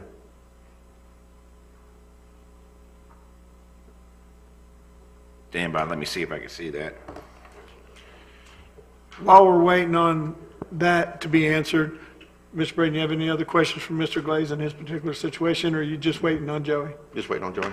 Okay, well, while Joey's doing that, I'll go to Chatham next. Thank you. Yeah, you made a heck of an investment in that property, and so this was kind of an unintended consequence, and I think everybody kind of knows where I stand on pontoon boats, but I'm, fair is fair, and I think one of y'all carved out an exception for people who have already purchased pontoon boats to get those permits. This guy's purchased the equivalent of about 1,000 of them. So I hopefully this works, and y'all are able to kind of reach something that seems fair and equitable for your investment, and if you don't, I'm sure we'll be hearing from you, because I think the intent of the majority of this council is probably to work with you here. Okay. So. Does anybody have any further questions for Mr. Glaze? We'll let him sit down so he doesn't Travis, stand up there. how many boats do you have, and where are they? They're all at, I've got other businesses here, but they're all stored at my powder coating shop over in Fort Walton right now, out of the water. Thank you. Any further questions? You can have a seat. Thank you, guys. I appreciate it. Go ahead and turn it off. Thanks for abiding by the rules. Mr. Mitchell. Thank you, Mayor. I want to call everybody's attention. We haven't talked about it, but I want to give a kudos to the staff. In the packet, if you notice, regarding this capacity study, there's a memo in there from Lewis talking about the agreement he's worked out with the Army Corps of Engineers for this capacity study. And it's important to let the public know this, that the Corps is going to enter into an agreement with us. And first of all, that brings a lot of credibility. And second of all, they're agreeing to pay half the cost. So those are two huge things, so kudos to the staff for that. The other night in the joint harbor meeting and the park and recreation meeting, they discussed this. And if you remember, I said, and I'm going to make this quick, but you remember I talked about our city now is a car, it's not a park, it's in reverse, it's in drive, and we are in drive. But they discovered some extremely troubling information, and this is a work in progress. And what happened is one of the committee members brought up the thing about what formula did they use for parking for the livery vessels. And the disparity, if you will, for example, there's one particular company that has 3 pontoon boats and is only required to have 1 parking spot. Okay, so what came about was the fact that it was determined this is the sins of the past that our current staff has inherited, and it takes some time to move forward. This is just another one of those things where it's short-term rental or this type thing, our staff has more work than they can handle, and everybody just has to be patient because there's obviously problems here. It's going to be addressed, but it's going to take some time. But again, good job with this Corps of Engineer. That's fantastic to get that. Thank you. Okay, so we have had a motion and a second. I'd like to ask both our attorneys, you're fine, and we can do this. We can settle this and vote on this tonight to approve it and be done with it, which I think is really, really important because the longer we wait to get this into the books, other things can be happening while we're sitting here. So any further discussion? I seeing none. Let's go ahead and take this to a vote. Mayor, I'm waiting on Joey's response. Oh, okay. Put him on the spot, didn't we? That property, it's not listed on my list, but it's 402 Harbor. That comes back to that. From what I gather, it could belong to a Destin Adventures. I need to look into. There's no registration for that property, but I can get that for you guys first thing in the morning. So there's pontoon boats operating out of that place, but there's nothing listed as far as who they are and what business? That's correct, sir. If you look at your 2019, That's everyone that has registered and is pending registration as of this far. Mr. Glaze, I see you raising your hand. You want to tell us who it is? Come on up to the podium. State your name again for the public record. Yes, sir. Again, my name's Travis, and to answer Rodney's question, there were some boats there that they were told to move last year and that they couldn't operate out of there, that were trying to rent exclusively to the Destin customers, but the city said, no, you can't do that without having a livery vessel, so we moved. There's no boats there now, so haven't been since, I think, September, time frame. Your boats hadn't been there, but there may be somebody else's boats there. I'm pretty good friends with Jason that owns it, and he and I have talked about trying to apply for one there. You may be thinking about Blue Crab right behind Marina Cafe. I don't know if that would, but. I guess that'll be. Sorry, I didn't mean to interrupt. I just wanted to answer that for you. Thanks. Turn that off if you would, Mr. Glaze. Joey, you can provide us those answers in due time. Absolutely. I could get it for you to you guys first thing in the morning. That's fine. You good with that, Mr. Brady? Sweet. Call him first. Text me later. All right. Mr. Bowman. That's right, we have to vote. I'm sorry. Seeing no further discussion?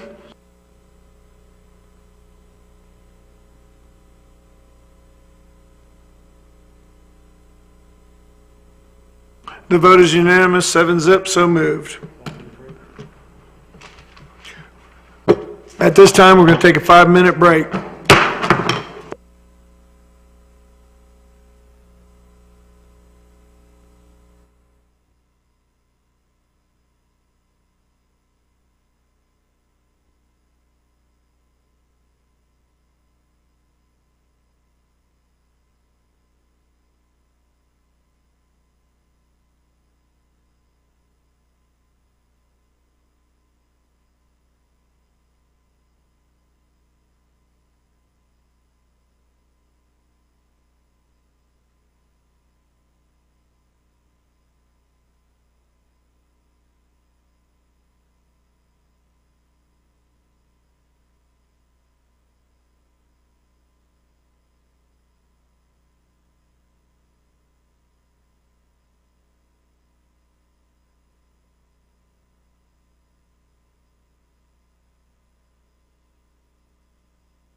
Could everyone mosey back to their rightful place?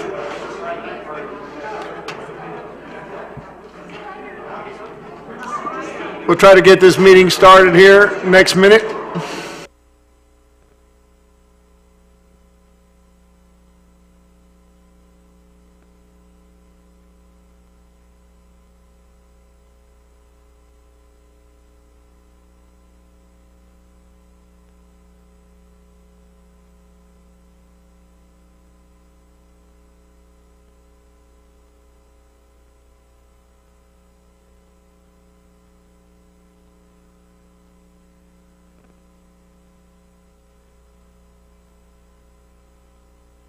Hey, Webb.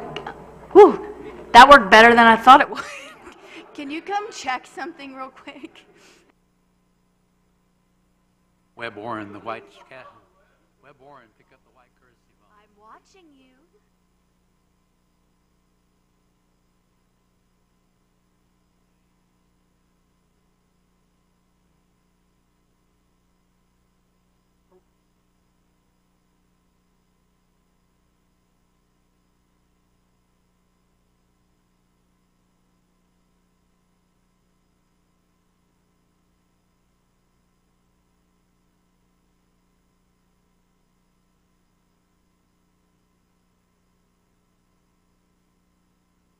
Let's go ahead. I'm going to call this meeting back to order. Everybody take their appropriate seats. Mr. Bowman, you have the floor. Yes, I do. We're on 5F, which is a first reading of ordinance number 18-15-LC, an ordinance of the City of Destin, Florida, relating to the use of wheeled vehicles on public and private areas of the beach, providing for authority, providing for findings of fact, providing for an amendment to Land Development Code Section 11.08.02, and creating subsections CI through CV, providing for incorporation into the Land Development Code, providing for conflicting provisions, providing for severability, and providing for an effective date, and this is a public hearing. Thank you, sir. So at this time, we'll do the public hearing portion. Does anyone in the audience want to speak on the first reading of ordinance 18-15-LC? Miss Bell, come on up. State your name and your address. Marcy Bell, 3 Gulf Breeze Court, Holiday Isle. Okay, so a couple of things about this ordinance. I support it. I support it as the group Destin Sea Turtle Alliance, 1. 2, I'm sorry, I don't have the ordinance in front of me. I apologize. I received a text message by a party that's not here this evening, and I wanted to clarify. In the ordinance, does it only speak of 1 vehicle per vendor?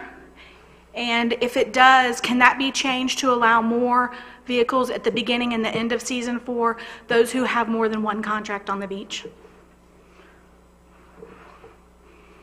That's a good point.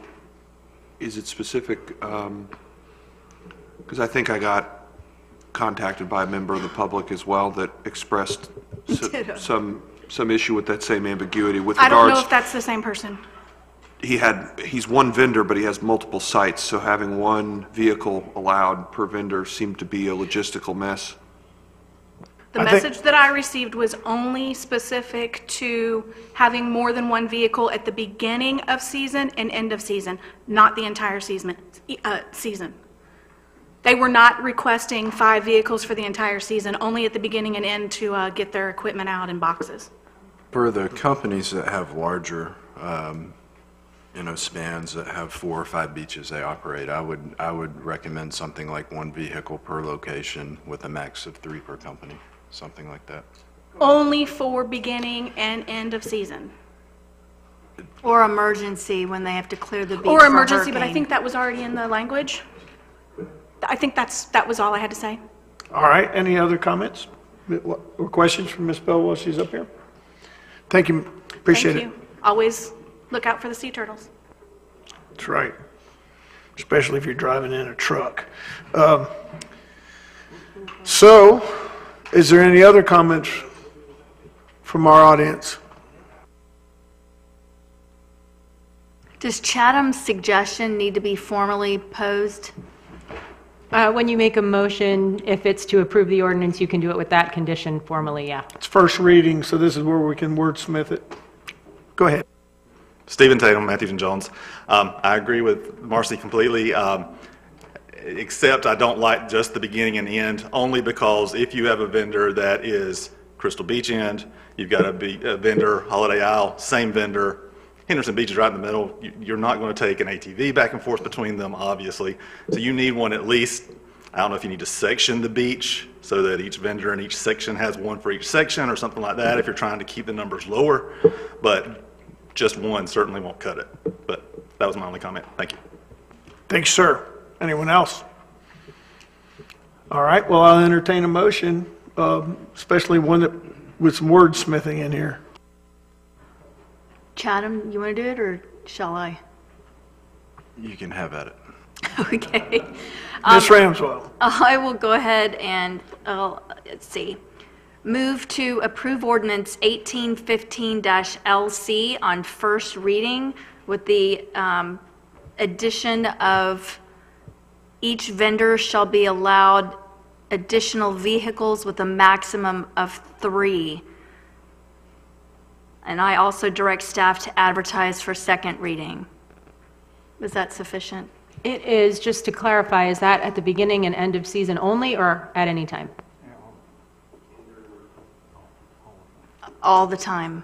Okay. Second. It's one per location with a max of 3. So like a company that has 2 locations can't have 3 vehicles. So amended. Okay. Second. Okay, so I got a motion. I got a second. Mr. Marler. Okay, so we're addressing the vendors. Now, what I just want to address individual private property owners. How are we going to enforce that? Unless somebody's neighbor turns them in. I think you need to abstain from this discussion, Mr. Marler.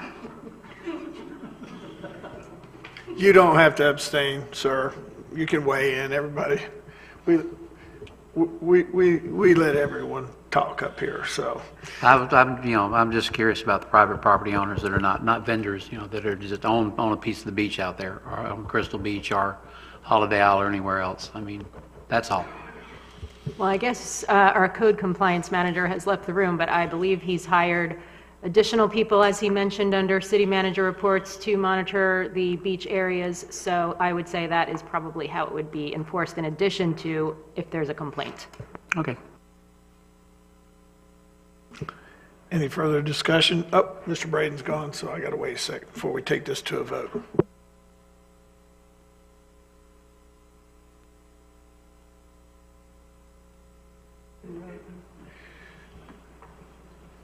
I'm kind of surprised that more people weren't here to weigh in on this discussion, but I guess we vetted it out sufficiently before we got our first ordinance. All right. Any further discussion on this ordinance? Since Joey is here, can we clarify on the question? Go ahead and ask him. Joey, while you were gone, I asked the question on the private property owners that are not part of the vendor system but are private property owners. How do we intend to enforce that? Well, if someone has not registered their vehicles, they're going to be enforced on. We'll be able to enforce per the ordinance. They got to have the sticker. Not only can we enforce it, the sheriff's office can enforce it. Okay, and that you understand where I'm coming from. Like, in other words, a person that owns a piece of beach of his own is not like an undeveloped piece or anything like that. So he or she would still have to have a permit for their vehicle. Correct. Okay. Well, that makes sense. Also, but are we allowing them for non-vending purposes? To my knowledge, ma'am, no. They'll have to have a reason why they're going to be out on that beach. They're only going to be allowed at certain times and so on and so forth. Thank you. All right. Well, I tell you what, we got enough stuff to go forward, so let's go ahead and take this to a vote. Seeing no further discussion.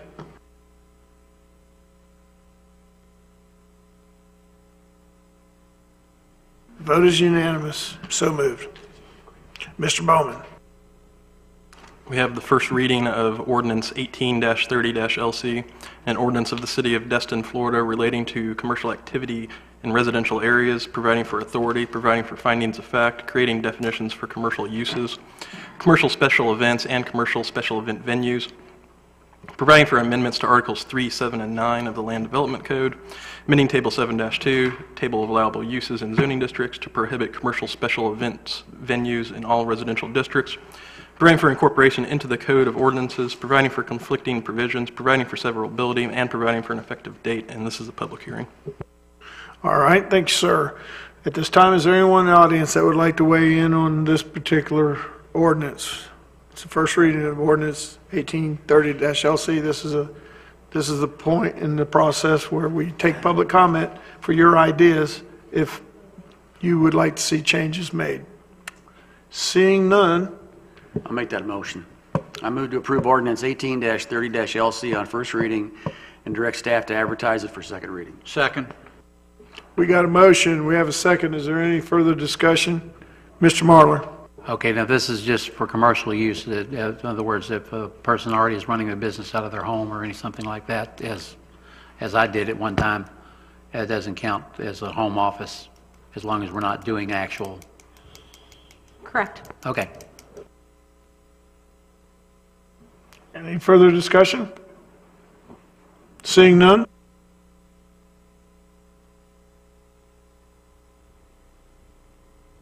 The vote is unanimous. So moved.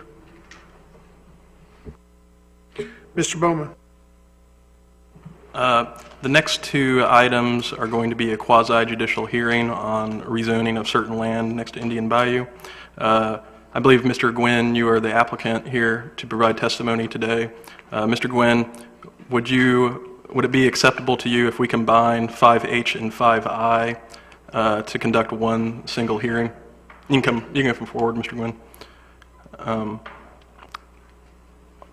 At this time, Lauren, if you're going to testify, and anybody else on staff who is going to testify, if anybody in the public who is going to testify, and Mr. Gwynn, if you could please raise your right hand, and Lauren, and I will swear you in. Do you swear or affirm that testimony you're about to provide is the truth? All right. Now I'm going to read Ordinance 19-2-LC, and then I'm going to read Ordinance 19-03-PC. So buckle up. All right. First we have Ordinance number 19-02-LC. An ordinance of the City of Destin, Florida, amending the official zoning map as referenced in the Land Development Code, Section 7.12.01A2, zoning maps to include a change in the zoning designation of 75.08 acres of the southwest portion of parcel number 00-2S-22-0000-0046-0000, Destin, Florida, from recreational to low-density residential village, providing for authority, providing for findings of fact, providing for jurisdiction, providing for zoning map amendment, providing for incorporation into the Land Development Code, providing for conflicting provisions, providing for severability, and providing for an effective date. And we also have simultaneously Ordinance number 19-03-PC, an ordinance of the City of Destin, Florida, amending Comprehensive Plan 2020, providing for authority, providing for findings of fact, providing for jurisdiction, providing for the adoption of a large-scale amendment to the Comprehensive Plan future land use map to include a change, future land use designation of a parcel of land from recreational to low-density residential, providing for incorporation into the Comprehensive Plan, providing for conflicting provisions, providing for severability, and providing for an effective date. This is a quasi-judicial hearing. At this time, I'm going to turn it over to Ms. Kopp if she has anything. I will turn it over to our staff, Ms. Lauren Witt, to give you an overview. The proposed rezoning and future land use amendments are to change the land use designation on 75 acres of the Indian Bayou Golf Course, the 9 holes directly east of the airport, from recreation to low-density residential for the future land use and low-density residential village for the zoning district. In staff's preliminary review of the project as far as land use compatibility, staff has found the proposed designation is generally compatible. It would match the zoning that's north of the golf course.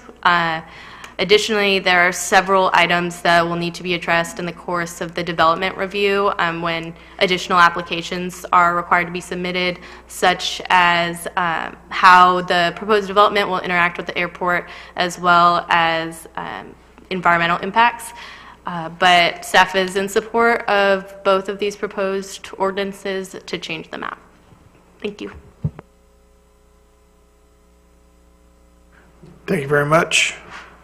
At this point, Mr. Gwynn, would you like to approach the podium? Thank you again for the opportunity to be here tonight. Again, I'd like to thank the staff for all their help. They've been, like I said earlier, they've been very responsive, very good about working with me on this and the other issues.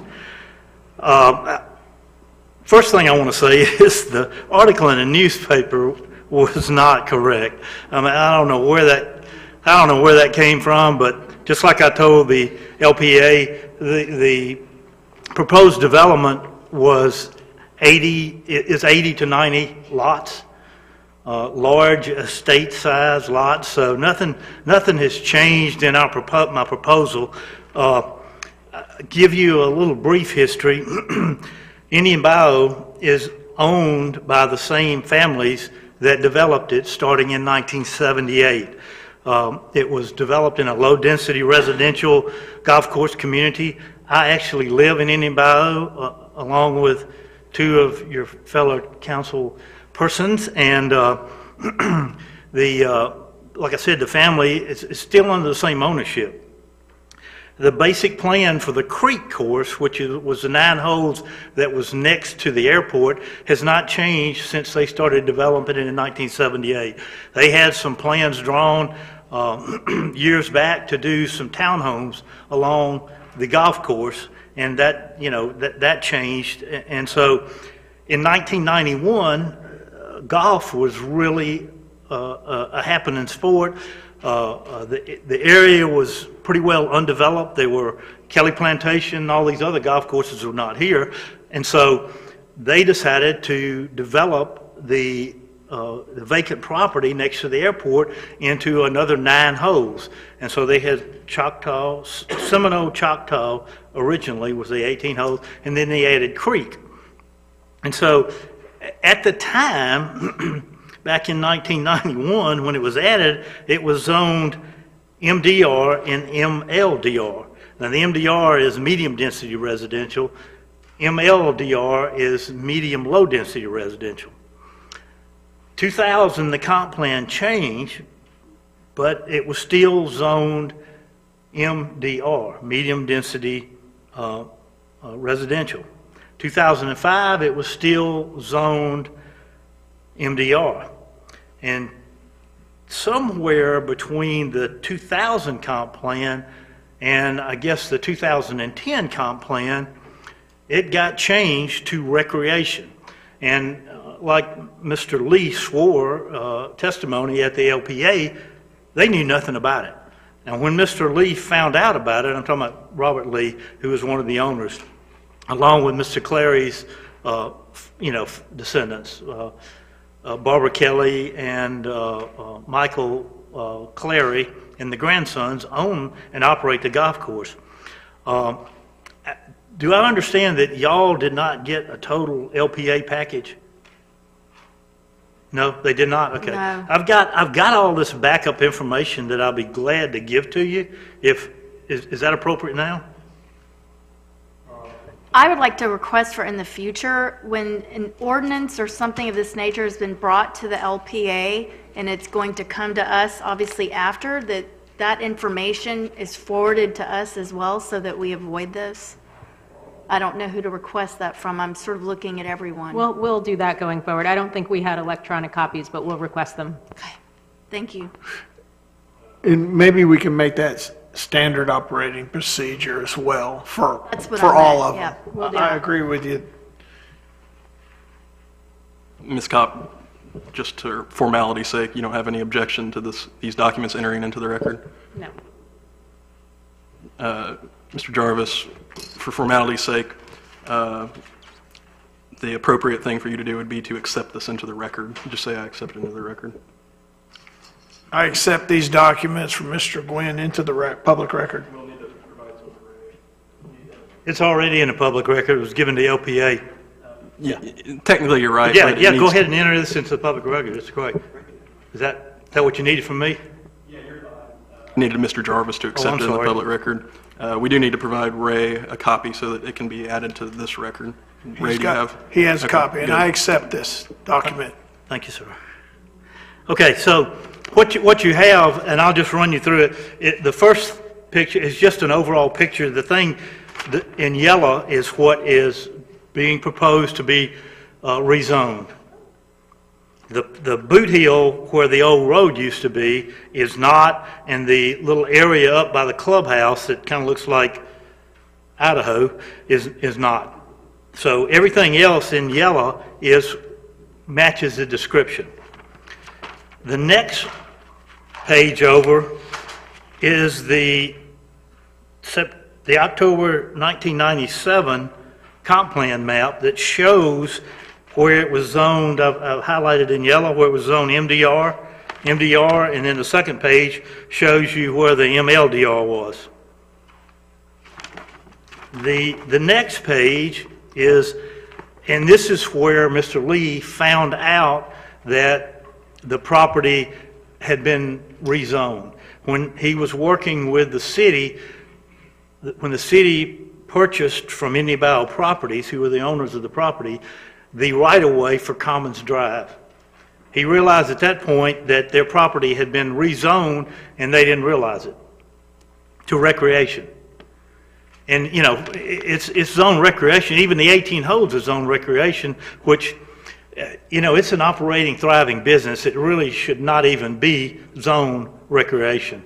It should be something else. But anyway, I didn't do the whole purchase and sale agreement. I just highlighted the future comprehensive plan where it says city staff and seller shall meet in good faith and discuss alternatives available to seller for reclassification of seller's property adjacent to the property from recreation to other uses to match.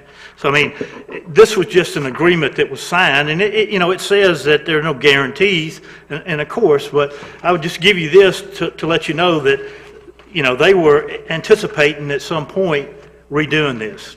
The last thing in here, because I know everyone is concerned about traffic, is a traffic study that we had done by Joe Poole, who is the consultant that the city uses on all of their traffic studies.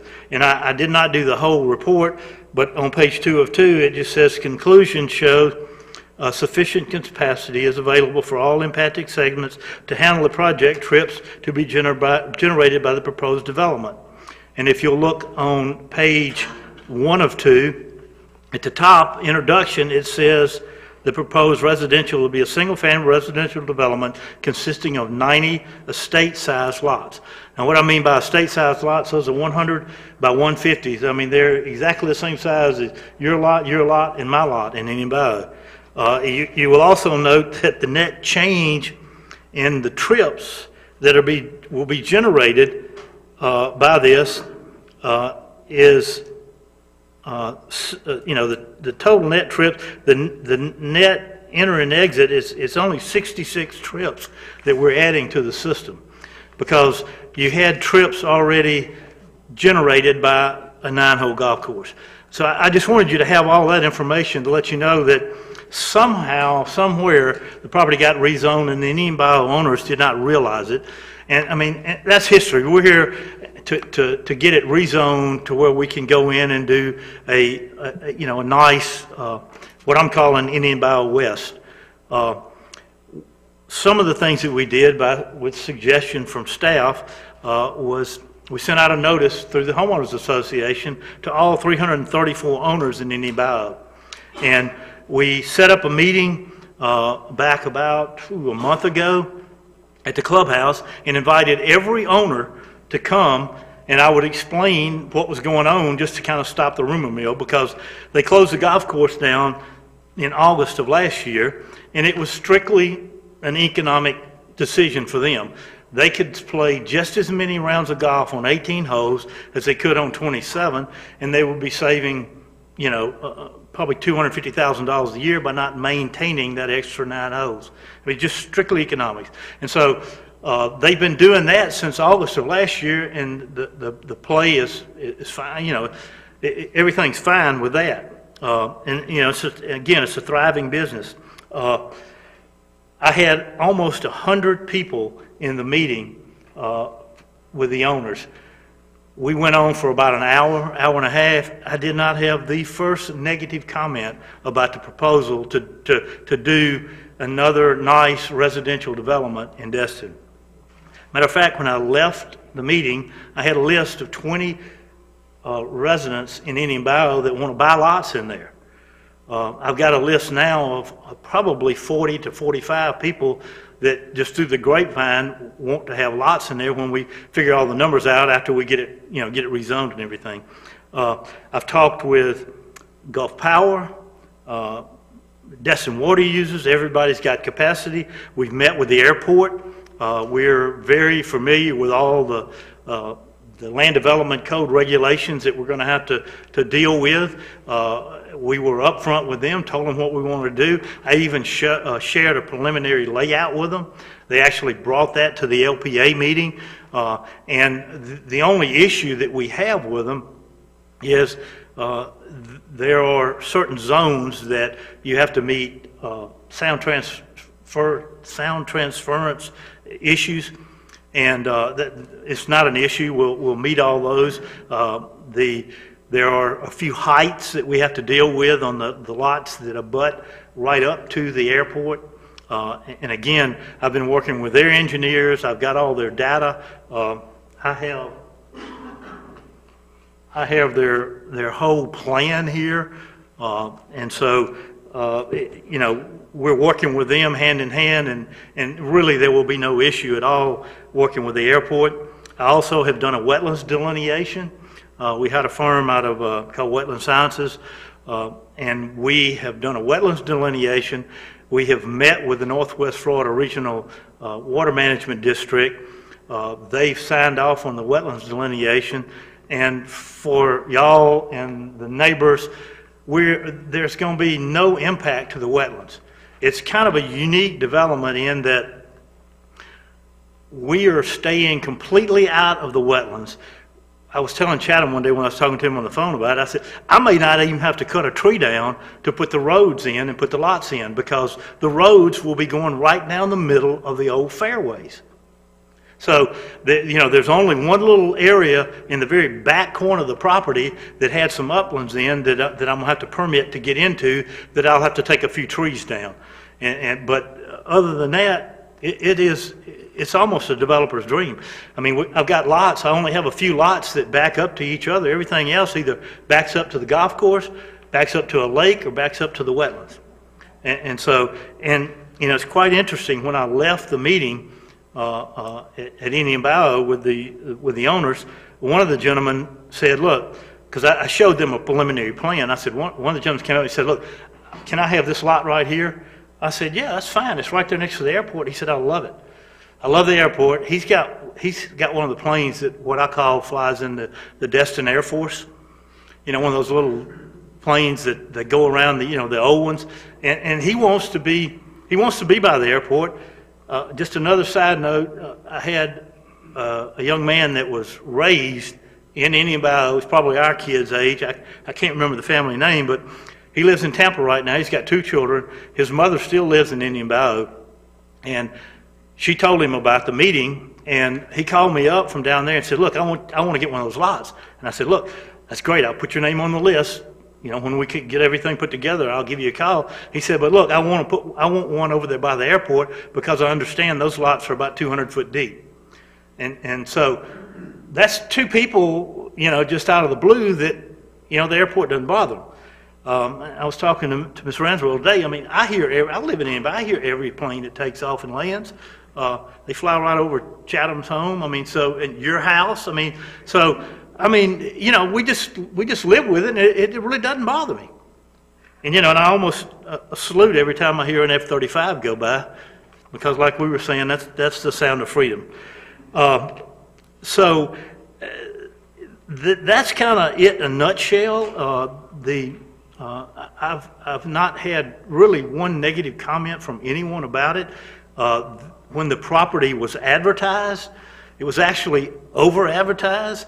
The about 10 or 12 acres that's down there in the commercial property is not part of the rezoning, but it was advertised out, so a lot more people got notices from the city than were required, and I still have had no negative comment.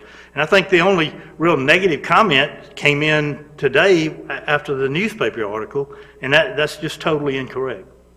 So, you know, if y'all don't need anything else from me, I'll answer any question I can. I got two questions for you, and I'm sure some other council members, yes. Mr. Braden, you'll be next. I remember when Indian Bayou was first built in the golf course. Yeah. I was a young deckhand at the time. That portion of the Indian Bayou Country Club, basically, there's still lots that haven't been built on 40 years later. Yeah, there are only two.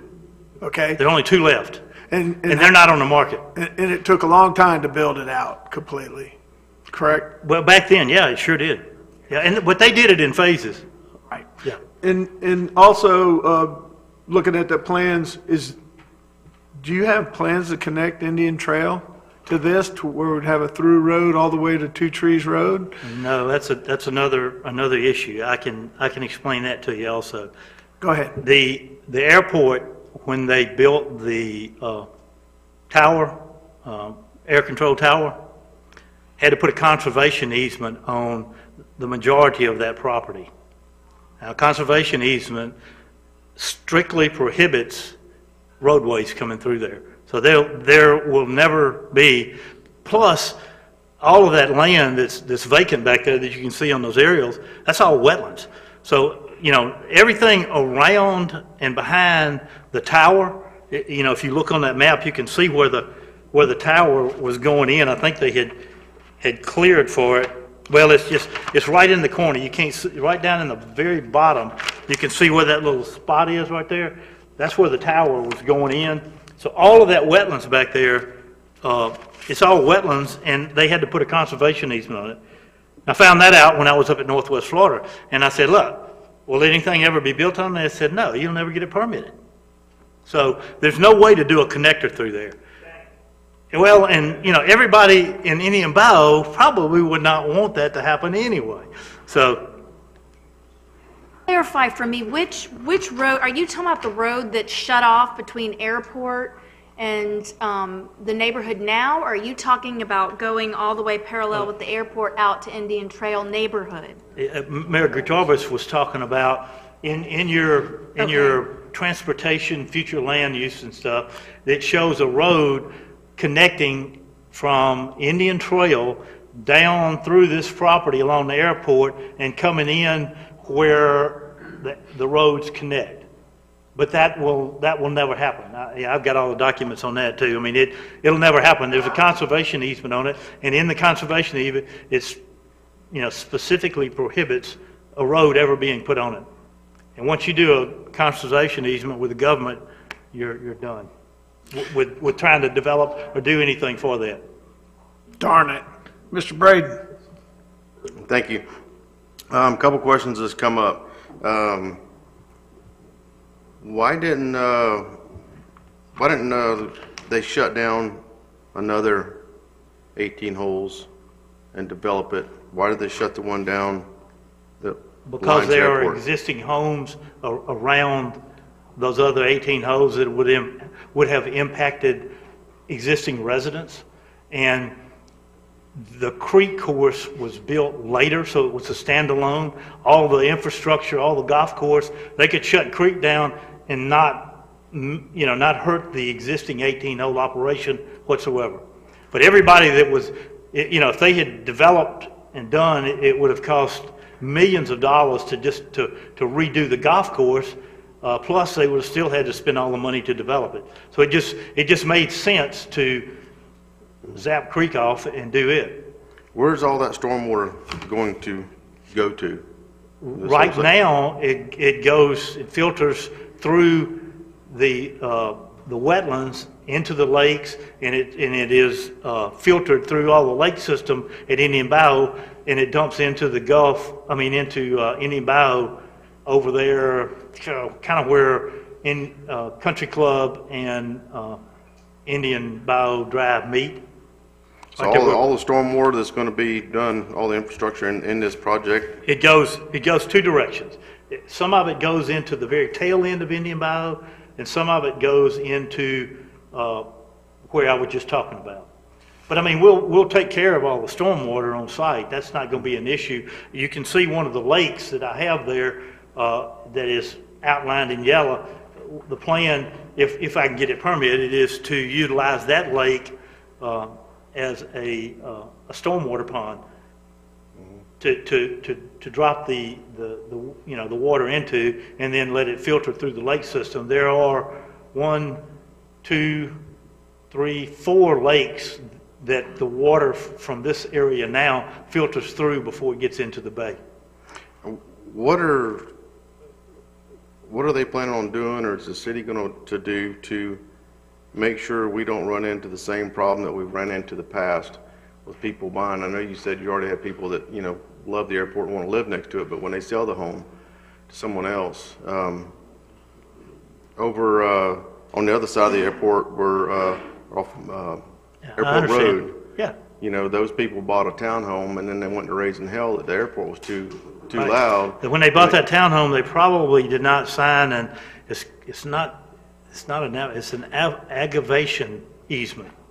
And part of the process is that it's a restriction on the deed, and you have the person that buys the lot realize and sign this easement that says, I'm buying by an airport. I've never done one, but they're pretty standard, correct? Yeah. So, and again, I didn't sign one when I bought an Indian Bayou. You didn't either, but don't you hear every airplane that takes off? Oh, yeah, I do. Yeah. I'm just trying to. I don't complain about it. It's, like the mayor had come right over his house. I guess you can't stop somebody from complaining. That's part of the land development code and the stuff that we're working with the airport. Right. We're going to do everything we can do. The houses that back up to the airport fence over there will have extra sound deadening in them, double pane windows and all that sort of stuff. So you meet that sound coefficient that you have to meet. And it only applies to about 122 feet off of that airport fence. I only ask because I've been asked that question myself, yeah. and I gotten emails. And I know I was at the LPA meeting, and I know the airport, the people who was representing the airport, they showed up, and they pretty much in a nutshell wanted to make sure that you knew and everybody else knew that there's an airport there, and when somebody buys a house there, don't come to us looking for a study or nothing else, spending money on how to reduce the noise. Right. And I don't want the city or the citizens have to pay an attorney or anything else to defend the city, when we get sued or whatever. So that's all I'm asking is if, there's something in place that when somebody buys a home there, whoever it is, they know good and well, and they're signing it, that they can't say, well, we want to, shut the noise down, because I know in the past at other airports, they've done the same thing, and then they limit them to not selling jet fuel, so, the loud jet airplanes can't come in there, and, just kept snowballing. And I understand. So, there's no way that I can stand here tonight and guarantee you that if somebody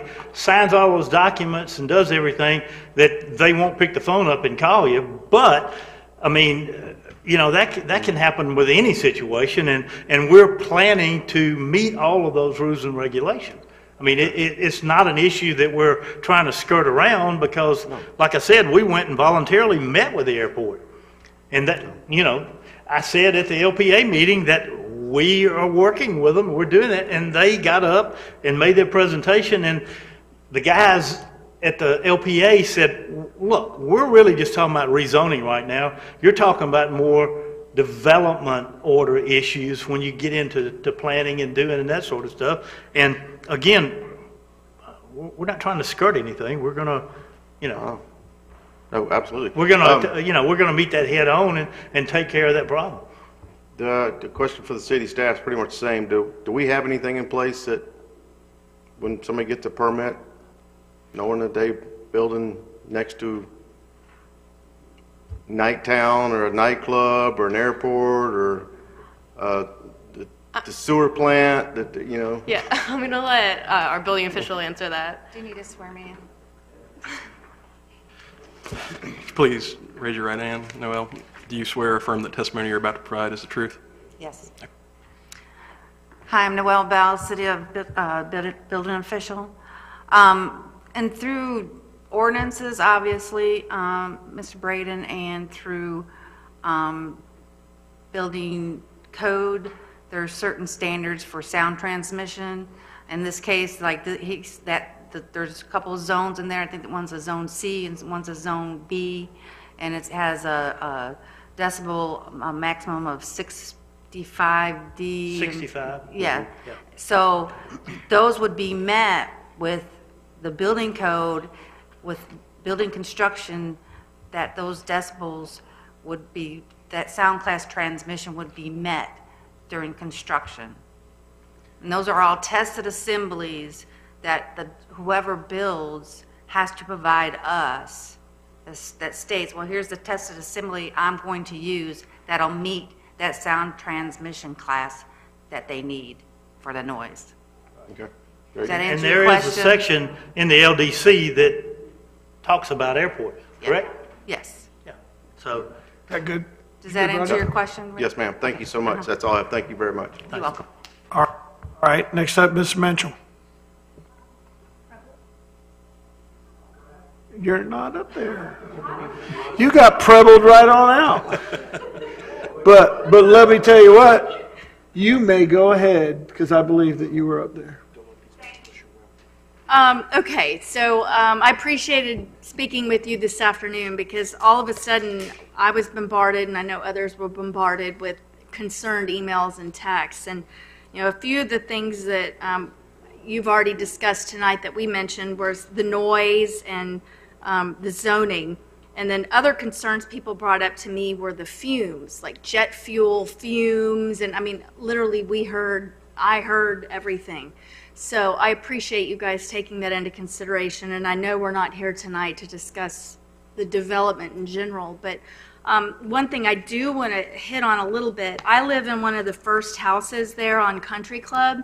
Right. And my backyard has become the low point of apparently the entire subdivision. Right. And when we get heavy rains, we have to dig trenches along the side of the house so our house does not flood, so that it gets to the road. And it's spread to all of the neighboring houses down, I think, even into Lockwood Warnett's house.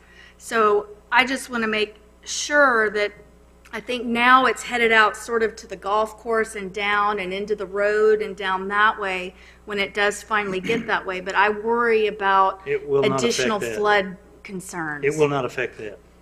I mean, everything that we do over there. Do I have there. your word? Excuse me? Do I have your word? Sure. Because it's bad. Right. This development will not affect that in any way. We'll be taking care of our own stormwater.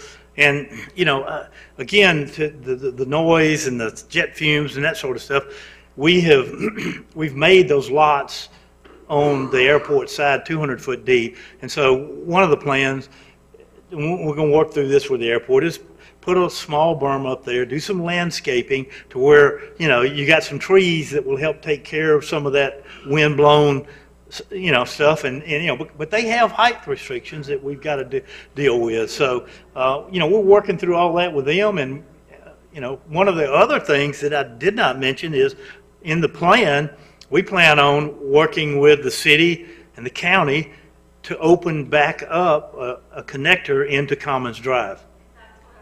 That's what I was going to mention next. And when you were talking about that road earlier, that's why the plan is to put it right along there, not where it goes now, because it used to go right out through the middle of that property, and you can see it on that map, that aerial. The plan would be to put it right up next to the city's property here. It actually run right along that fence, and that way, when we come out of the subdivision, if we're going west, we can go straight out there and take a right. And and that was presented to Joe Poole also with, when he did his traffic study. So, we tried to cover all the bases and do this thing the right way. And for the environmentalists, look, I'm an environmentalist myself. Those wetlands over there are just great. We won't be affecting them at all. We won't be dumping our stormwater into them unless it's been treated somehow before it gets in there.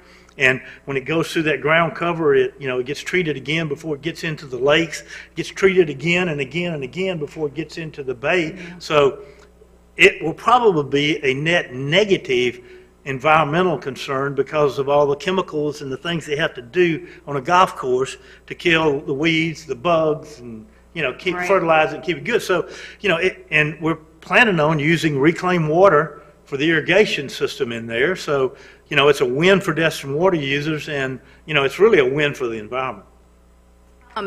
I appreciate that. And one of my concerns mentioning stormwater was that you'd be tapping into existing lines and outfalls and that sort of thing. That's why I brought it up. We will not be tapping into anything existing. It'll all be a standalone development over there. Perfect. Well, for me, we're here to discuss the zoning, and really the most compelling piece of information that I've seen is the fact that this was zoned MDR originally, and medium density, not low density. Absolutely, and y'all are going a step lower with the LDR, which I appreciate. And I know for a fact of at least 2 other properties in the same time period that were rezoned and nobody knew it.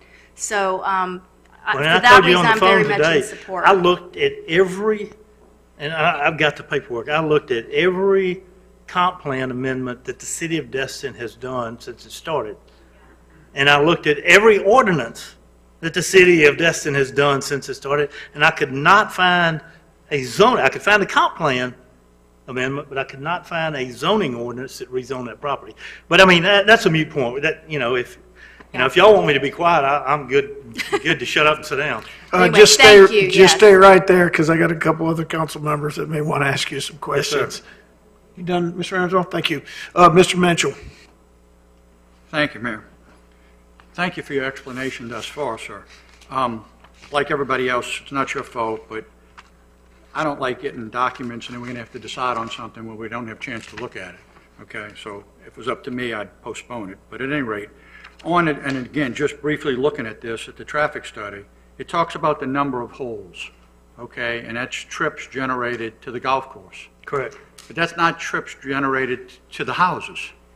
No, it takes into effect the trips that were already generated to the golf holes and takes them off of the net positive effect that you're going to get with the 80 or 90 homes. But it's just stressing, it talks about number of holes, and then it talks about the 90 units.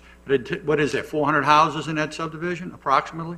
Right now, there's 330. Okay. Well, now, there's probably 330 homes in there. All right. Those are all cars going down that same road. Correct. There's only one way in, and none of that is taken But that's already, yes, it is. It's already taken into account with the Destin traffic study.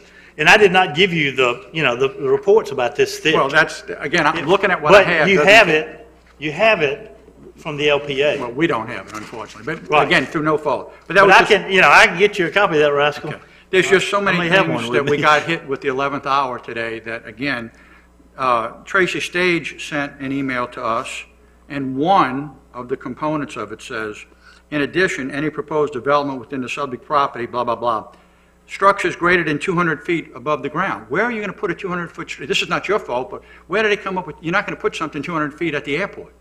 No, and No, but I'm saying, those are the kind of things we got today. Wait a minute. Low-density residential only allows 35 feet. I understand that, Yeah, okay. but the engineering report that we got from the county, okay, they're talking about something 200 feet. And I I'm saying, understand. certainly not that you're asking But they didn't have a problem building the tower over there, did they? That's what they think Well, they're going to do now. the point being is that we've got a lot of information. I have a bunch of questions that you can't answer, and it may not have anything to do with zoning, but for example, Destin used to have an airport committee, the city of Destin. It sunsetted, okay?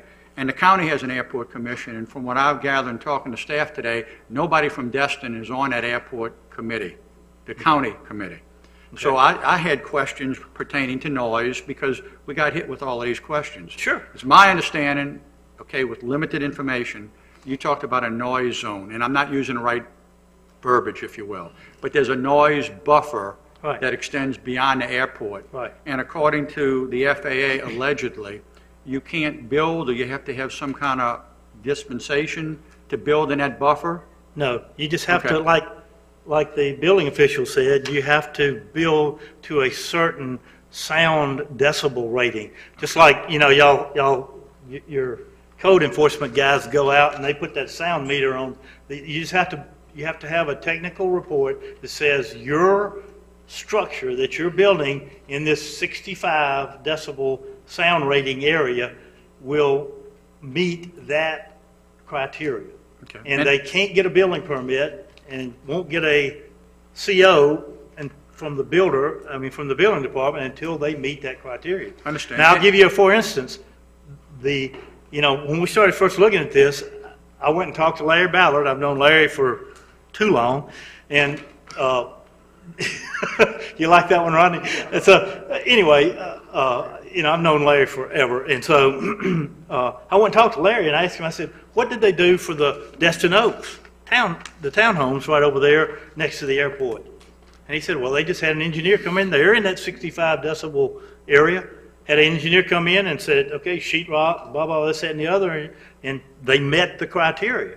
Now, one of the members of the LPA lives in one of those townhomes and questioned the airport guys about, well, we didn't see any of this when, I didn't have to sign an aggravation easement and all that stuff. So, I mean, we're out ahead of the game, and the only way that I do things is the right way, and that's the way I've done it for 30 years, and I appreciate it, and I thank Yes, you.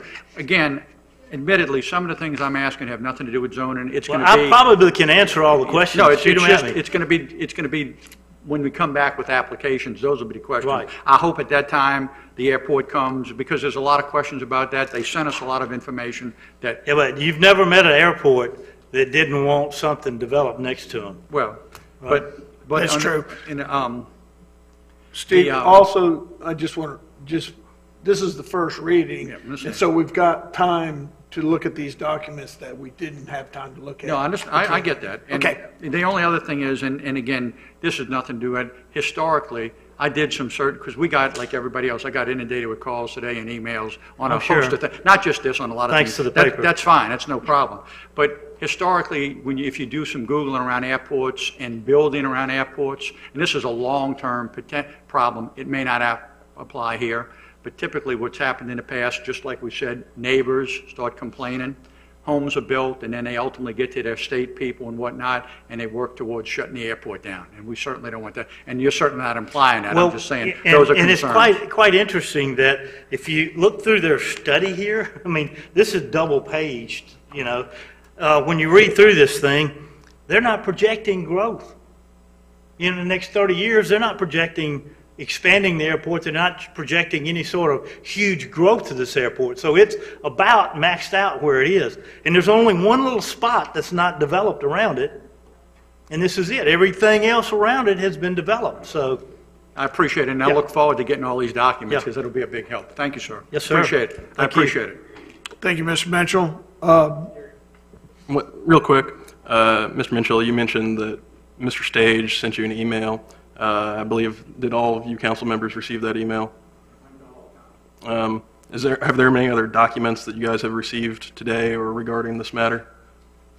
Have there been any other documents that council has received regarding this matter? I just asked that we could include that email from Mr. Stage into the public record today. Yeah, I wouldn't mind seeing it myself. Definitely. Okay, and we'll accept that into the public record. I think there were a couple emails that came through to the whole council as well. Yeah, well, that was one of them. Yeah. There, I believe, didn't Yeah, I don't think Brown- emails are required to be entered into the public Are they? record, just documents that have been introduced, correct? I'm more concerned about official communications from people like Mr. Stage, who is, a representative of Okaloosa County. More importantly, he had a large attachment, which was a study done specifically on this issue. Yeah, that should It be was included. probably in- this thing. This is like 185 pages. This was about 9 pages. It was just a technical response memorandum. Yeah. Okay. Yeah, I may have Thank that you. one. All right, I may have that one. That one may have gone to the LPA. Yeah, it's called Technical Response Memorandum. thank you. Yeah. All right. I think that one went to the LPA. I think that's already in public record. All right. Yes, sir. Mr. Morgan? Thank you. Have you talked to the folks at the Anglican Church about it, and did they raise any objections? I saw them earlier. I talked to Tommy Taylor. Yeah. I've talked to Tommy about it and said, do I need to go over there? And he said, oh, no, that's no problem. I'll go talk to him. I mean, Tommy knows everybody over there. And, Would you make you sure know, let me somebody tell you the way he looks at it. He looks at it like there may be 90 to 100 more parishioners over there that they can, you know, absolutely. say grace over. But before the second reading, could you maybe have somebody go talk to him? Who? Could you have somebody go talk to him and just reach out to him about what y'all Well, are sure. doing? I mean, I did, but I'll be got you. glad to That's go fine. talk No, to no, him. no, I saw them earlier and they left, and I'm Right. not sure Yeah, why. Father Caleb was here. Also, you know, with the airport, you know, hopefully we'll have some standards to mitigate those. But what you will have is you're going to have somebody purchase a house there, and the next day they'll be at City Hall asking us to shut down the airport. And, you know, in 10 years from now, we're going to be dealing with problems from these homes and people complaining about airport noise, and it's never, ever going to go away. And it's just the reality of living on a small peninsula. I mean, the newer construction, Chatham, I don't know. I mean, you know, the things that you can do nowadays, like, you know, they build these homes out of these high-bull blocks, and that, so you couldn't hear a siren outside the door in a lot of those places. So I don't think that you're going to have the noise issues that you do in some of the older homes that are around. And I think Ms. Abear lives right at the end of the runway, don't you? Yeah. All right. I move to approve ordinance 1902 LC on first reading and direct staff to, don't I have to combine the two? Let's do them one at a time, since you've already started anyway. So we are going to actually And direct staff to do them one at a advertise time? for second reading. Okay. Is everybody done with Mr. Gwynn, so he can sit down? It's a public hearing, right? So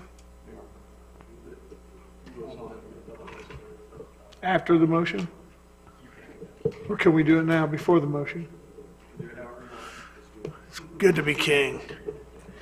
Let me sit down. You can sit down and turn off the machine. Is anyone here that would like to weigh in on this proposed zoning map and land use map amendments? Ms. Bell? Yeah, do you want to provide public testimony or just public comment? Just comment to the LPA, but I didn't. Okay. The only reason I ask is because if you want to provide testimony, which is like evidence of some kind, then I would need to swear you in.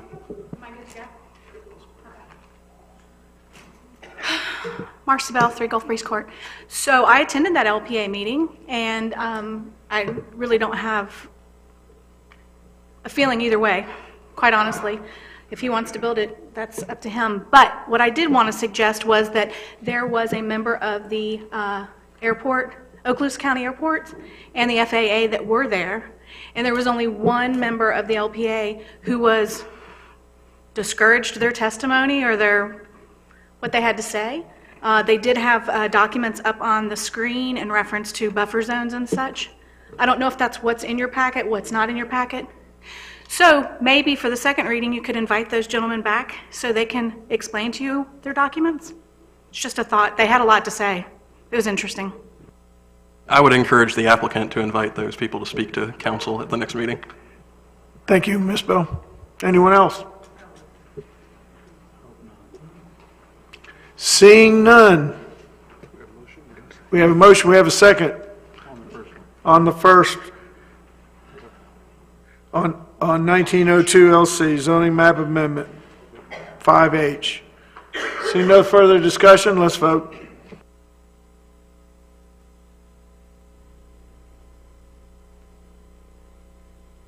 Vote is unanimous, so moved.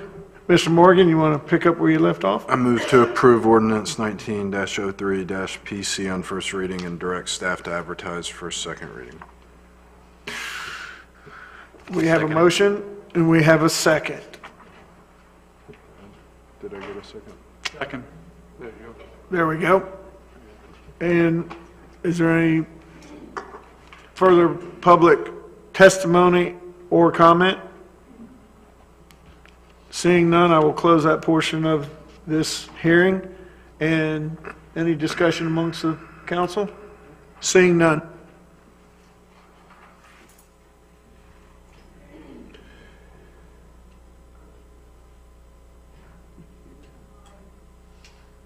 The vote is unanimous, so moved. Thank you very much. All right. I do have one question or comment. I know some people have approached me about potential public benefits. Should they reach out to you if they have any ideas as y'all move forward with the development? Usually when you come forth with some type of DO, they look at public benefits, and I know people have reached out with different ideas. Well, you know, I don't. The public benefit is we're going to be putting 80 single-family residential lots on the market in Destin where there are none now. You know, people that want to move back here, like that young man, there are none. Plus, the other public benefit is we're taking about a $4,700 a year tax base, and they're going to turn it into eventually somewhere around $40 million. So that's a pretty good public benefit there.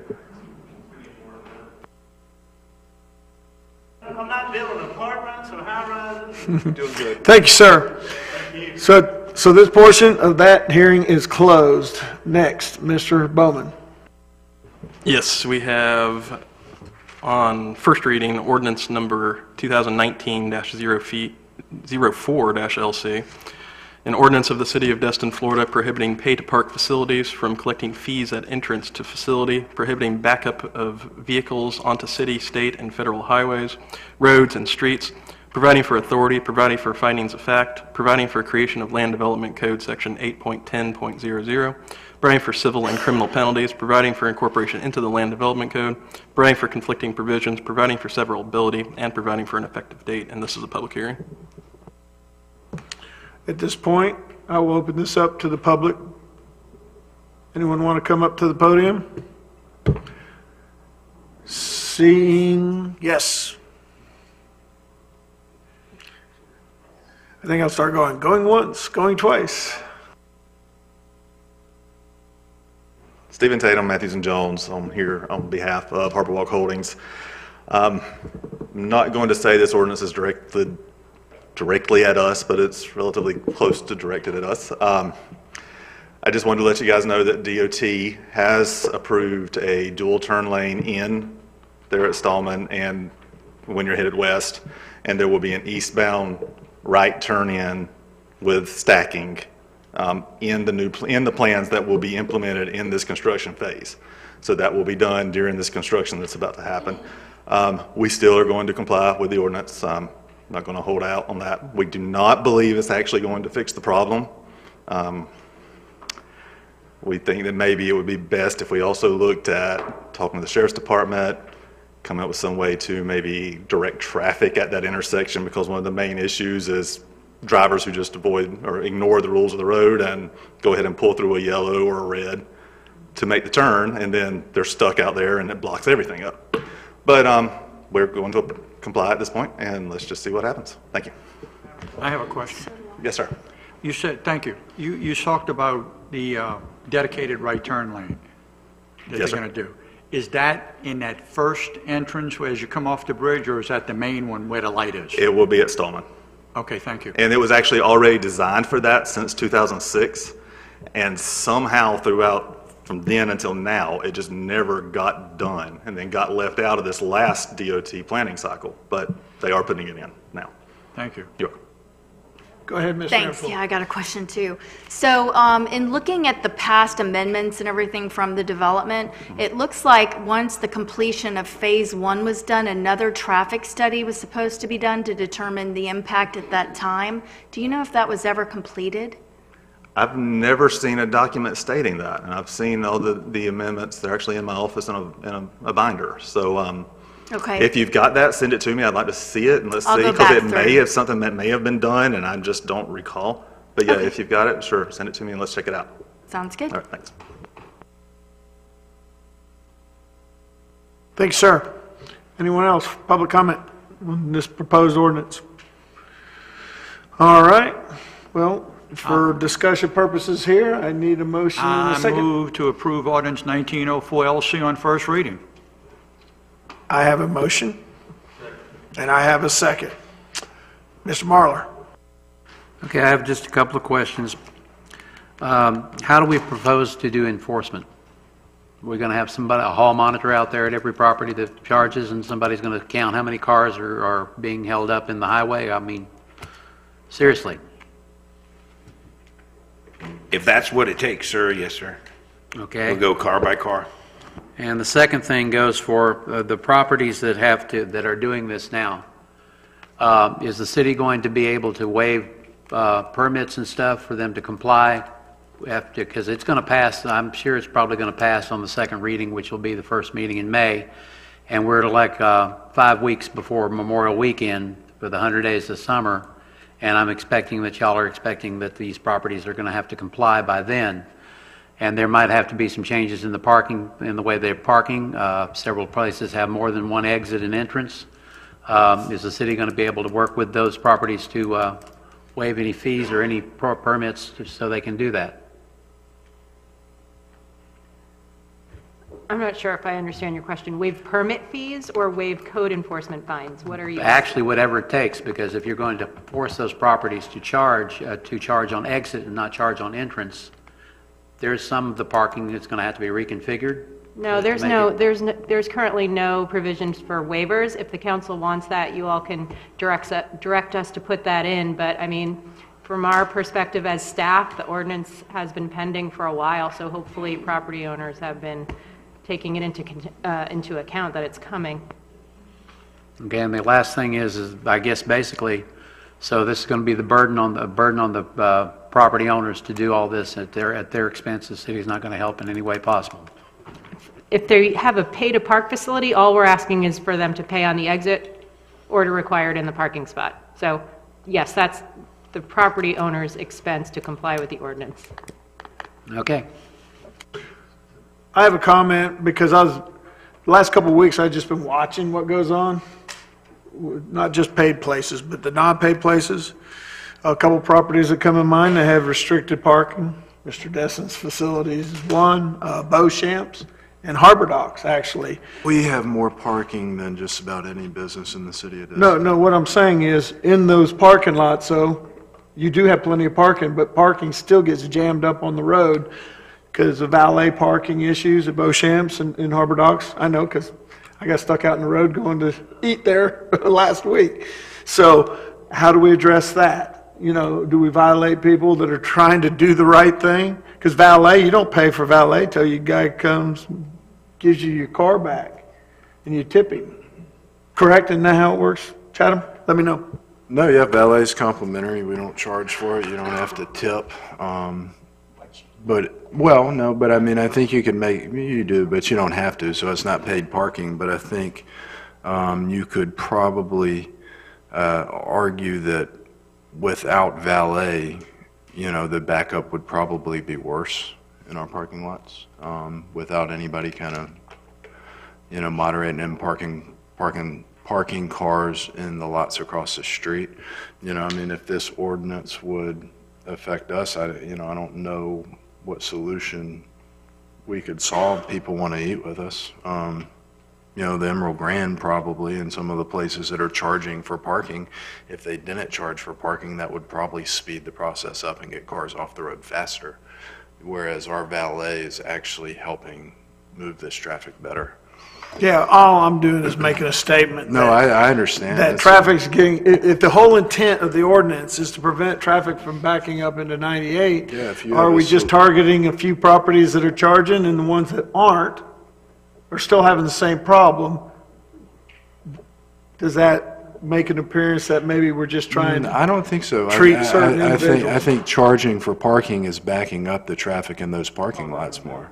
And so we're not charging for parking. Yeah, our customers are backing up on 98, but, you know, if you have a solution for us, I'm all ears. I don't. That's why I asked the question.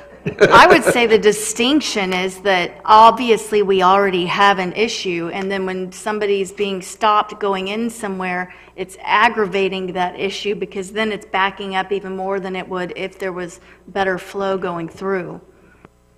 Well, I know one thing we can do is we can pass this ordinance through both readings, and if we recognize that it didn't do what we thought it would do, I guess we can always change the ordinance. So I don't think there's any way that we lose. I just wanted to bring up that point, that if the intent of the ordinance is to prevent backup on 98, I think we're going to be disappointed with the overall results. We're not doing anything to, you know, Beauchamp's, Harbor Docks. I don't know if Dewey's Valets, but we don't do anything that is backing up traffic any worse. I think charging for parking is doing that. So, you know, again, you know, it is what it is. Yeah, there's nothing we could do, though, that could prevent that traffic from backing up at the moment. Charging for parking certainly is causing that problem, so, again.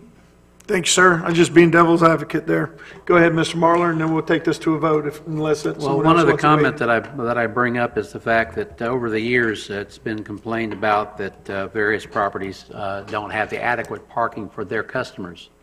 One of the reasons, and I've checked with several other properties that charge, one of the reasons is that they're trying to make sure that the customers belong to them and they're not parking at, you know, Olin Marler's to go to AJ's or Harbor Docks to go to Harbor Walk to go to AJ's or any place else, that the property is getting the customers that they are to have. In other words, they have adequate parking for their customers, but when their customers aren't actually using the facilities, and they're going someplace else. So that's one of the reasons some of the other properties are charging, is to try to get the customers, and they give discounts. You know, they give you money back in most cases. They give you a discount back for the parking, so you actually you're still getting free parking there by getting a discount at one of the restaurants and stuff. So that's the other thing, because it all goes back to parking. And you know, the people who are parking free, they're parking there and they're walking and not participating or being on those property businesses, and they're going to other places. So that's one of the reasons, and I just want to make that public about.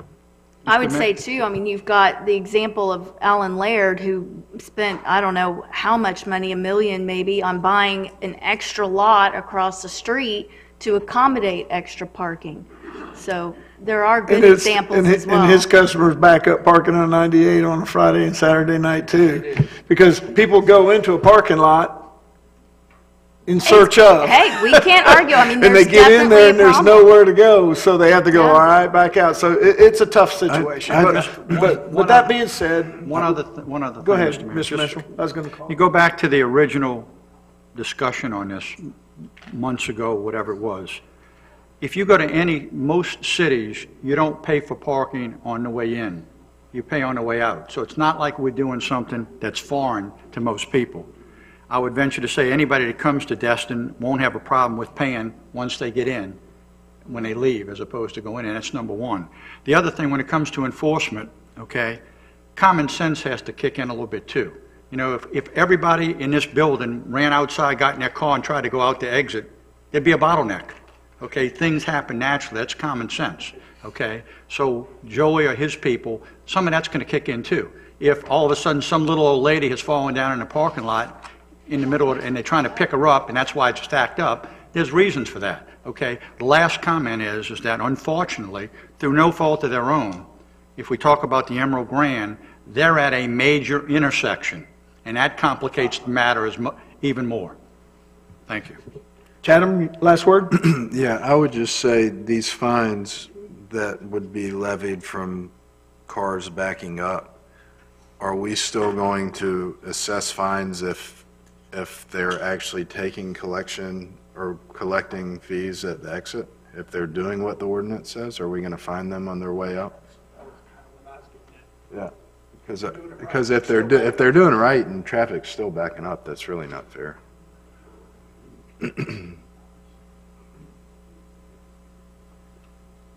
Guess we'll cross that bridge, Joey, when we get there. Adam, No, I can mean, you I was repeat, asking can you staff a repeat the question. question? Yeah, so if they're backing up traffic, but they're collecting fees at the exit, Yeah. like we're asking them to do, are we still going to fine them? Well, Does the it- intent is no, and we need to clarify that point in the ordinance unless you all want, it's really at the council's If they're directive. trying to comply and there's still a problem, it's, you know. It's really at council's directive. However way you want it, that's how we're going to clarify it. So do I need to make that a motion? It would be helpful.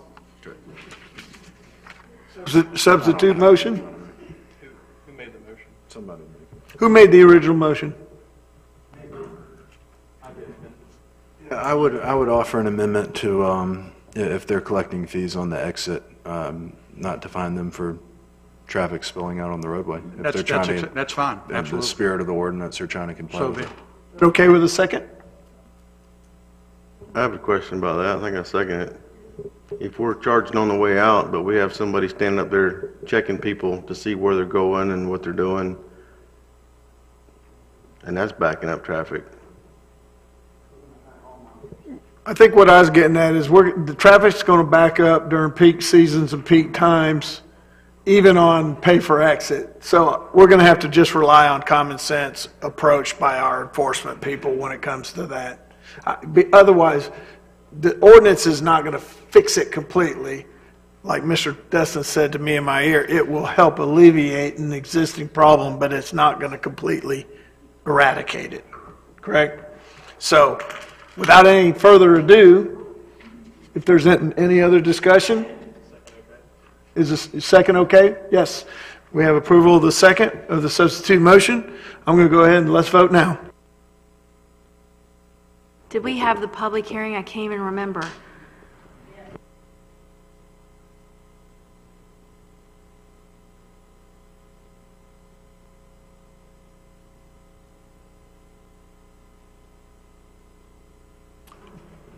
Ayes have it. So moved.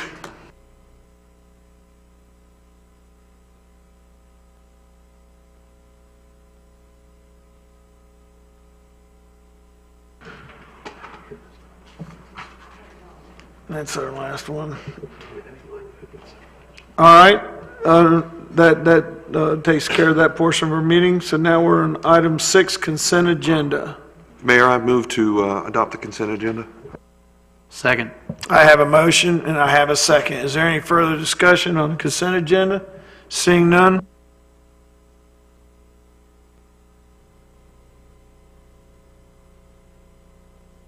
Vote is unanimous, so moved.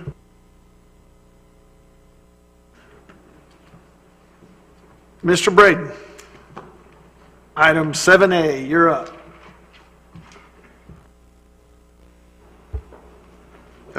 First one's for Bragg Farmer. The email that I received about the unassigned fund balance, for the amount from 2012 to current, I appreciate that. Now I would like to see from 2012 to current, the monies that were transferred into that account and the monies that were transferred out of that account from 2012 to current. Well, you would just, the money that transferred, well, it doesn't really transfer into that account. What happens is we close the books at the end of the year and the ending unspent funds flow into it. So the difference from one year to the next would be the net of the in and out. And So I can get you the flow out, and I can get that for you. Okay, that would be good. Okay.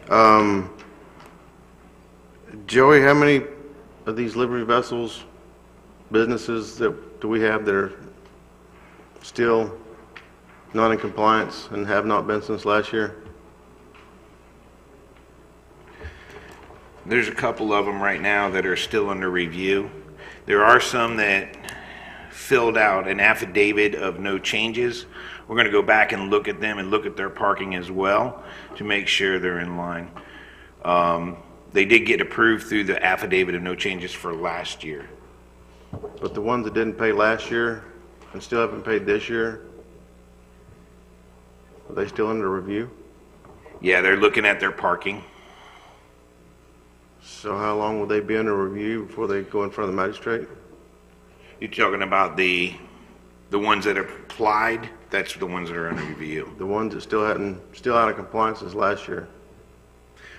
Once we close this moratorium, and that's when we'll start moving forward on all them violations, as far as your ones that haven't registered and that are in operation.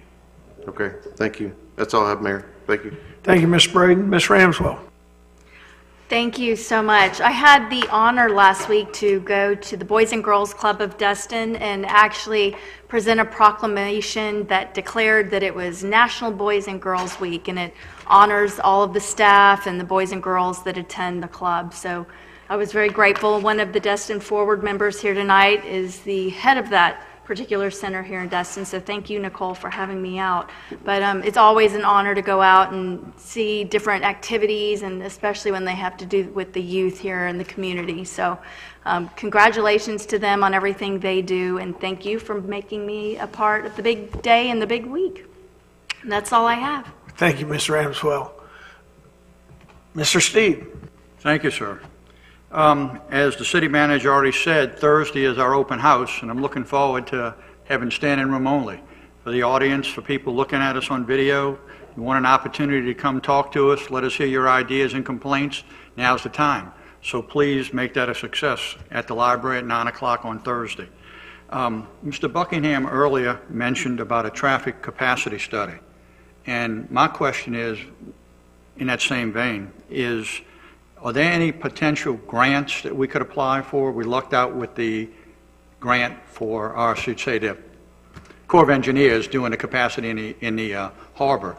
But is there any grant we could apply for to go ahead and actually get a traffic capacity study for Destin? Because many of the things we're going to be talking about months to come would benefit from a traffic capacity study.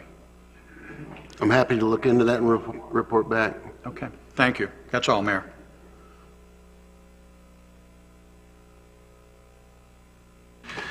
Mr. Overdeer. Nothing this evening.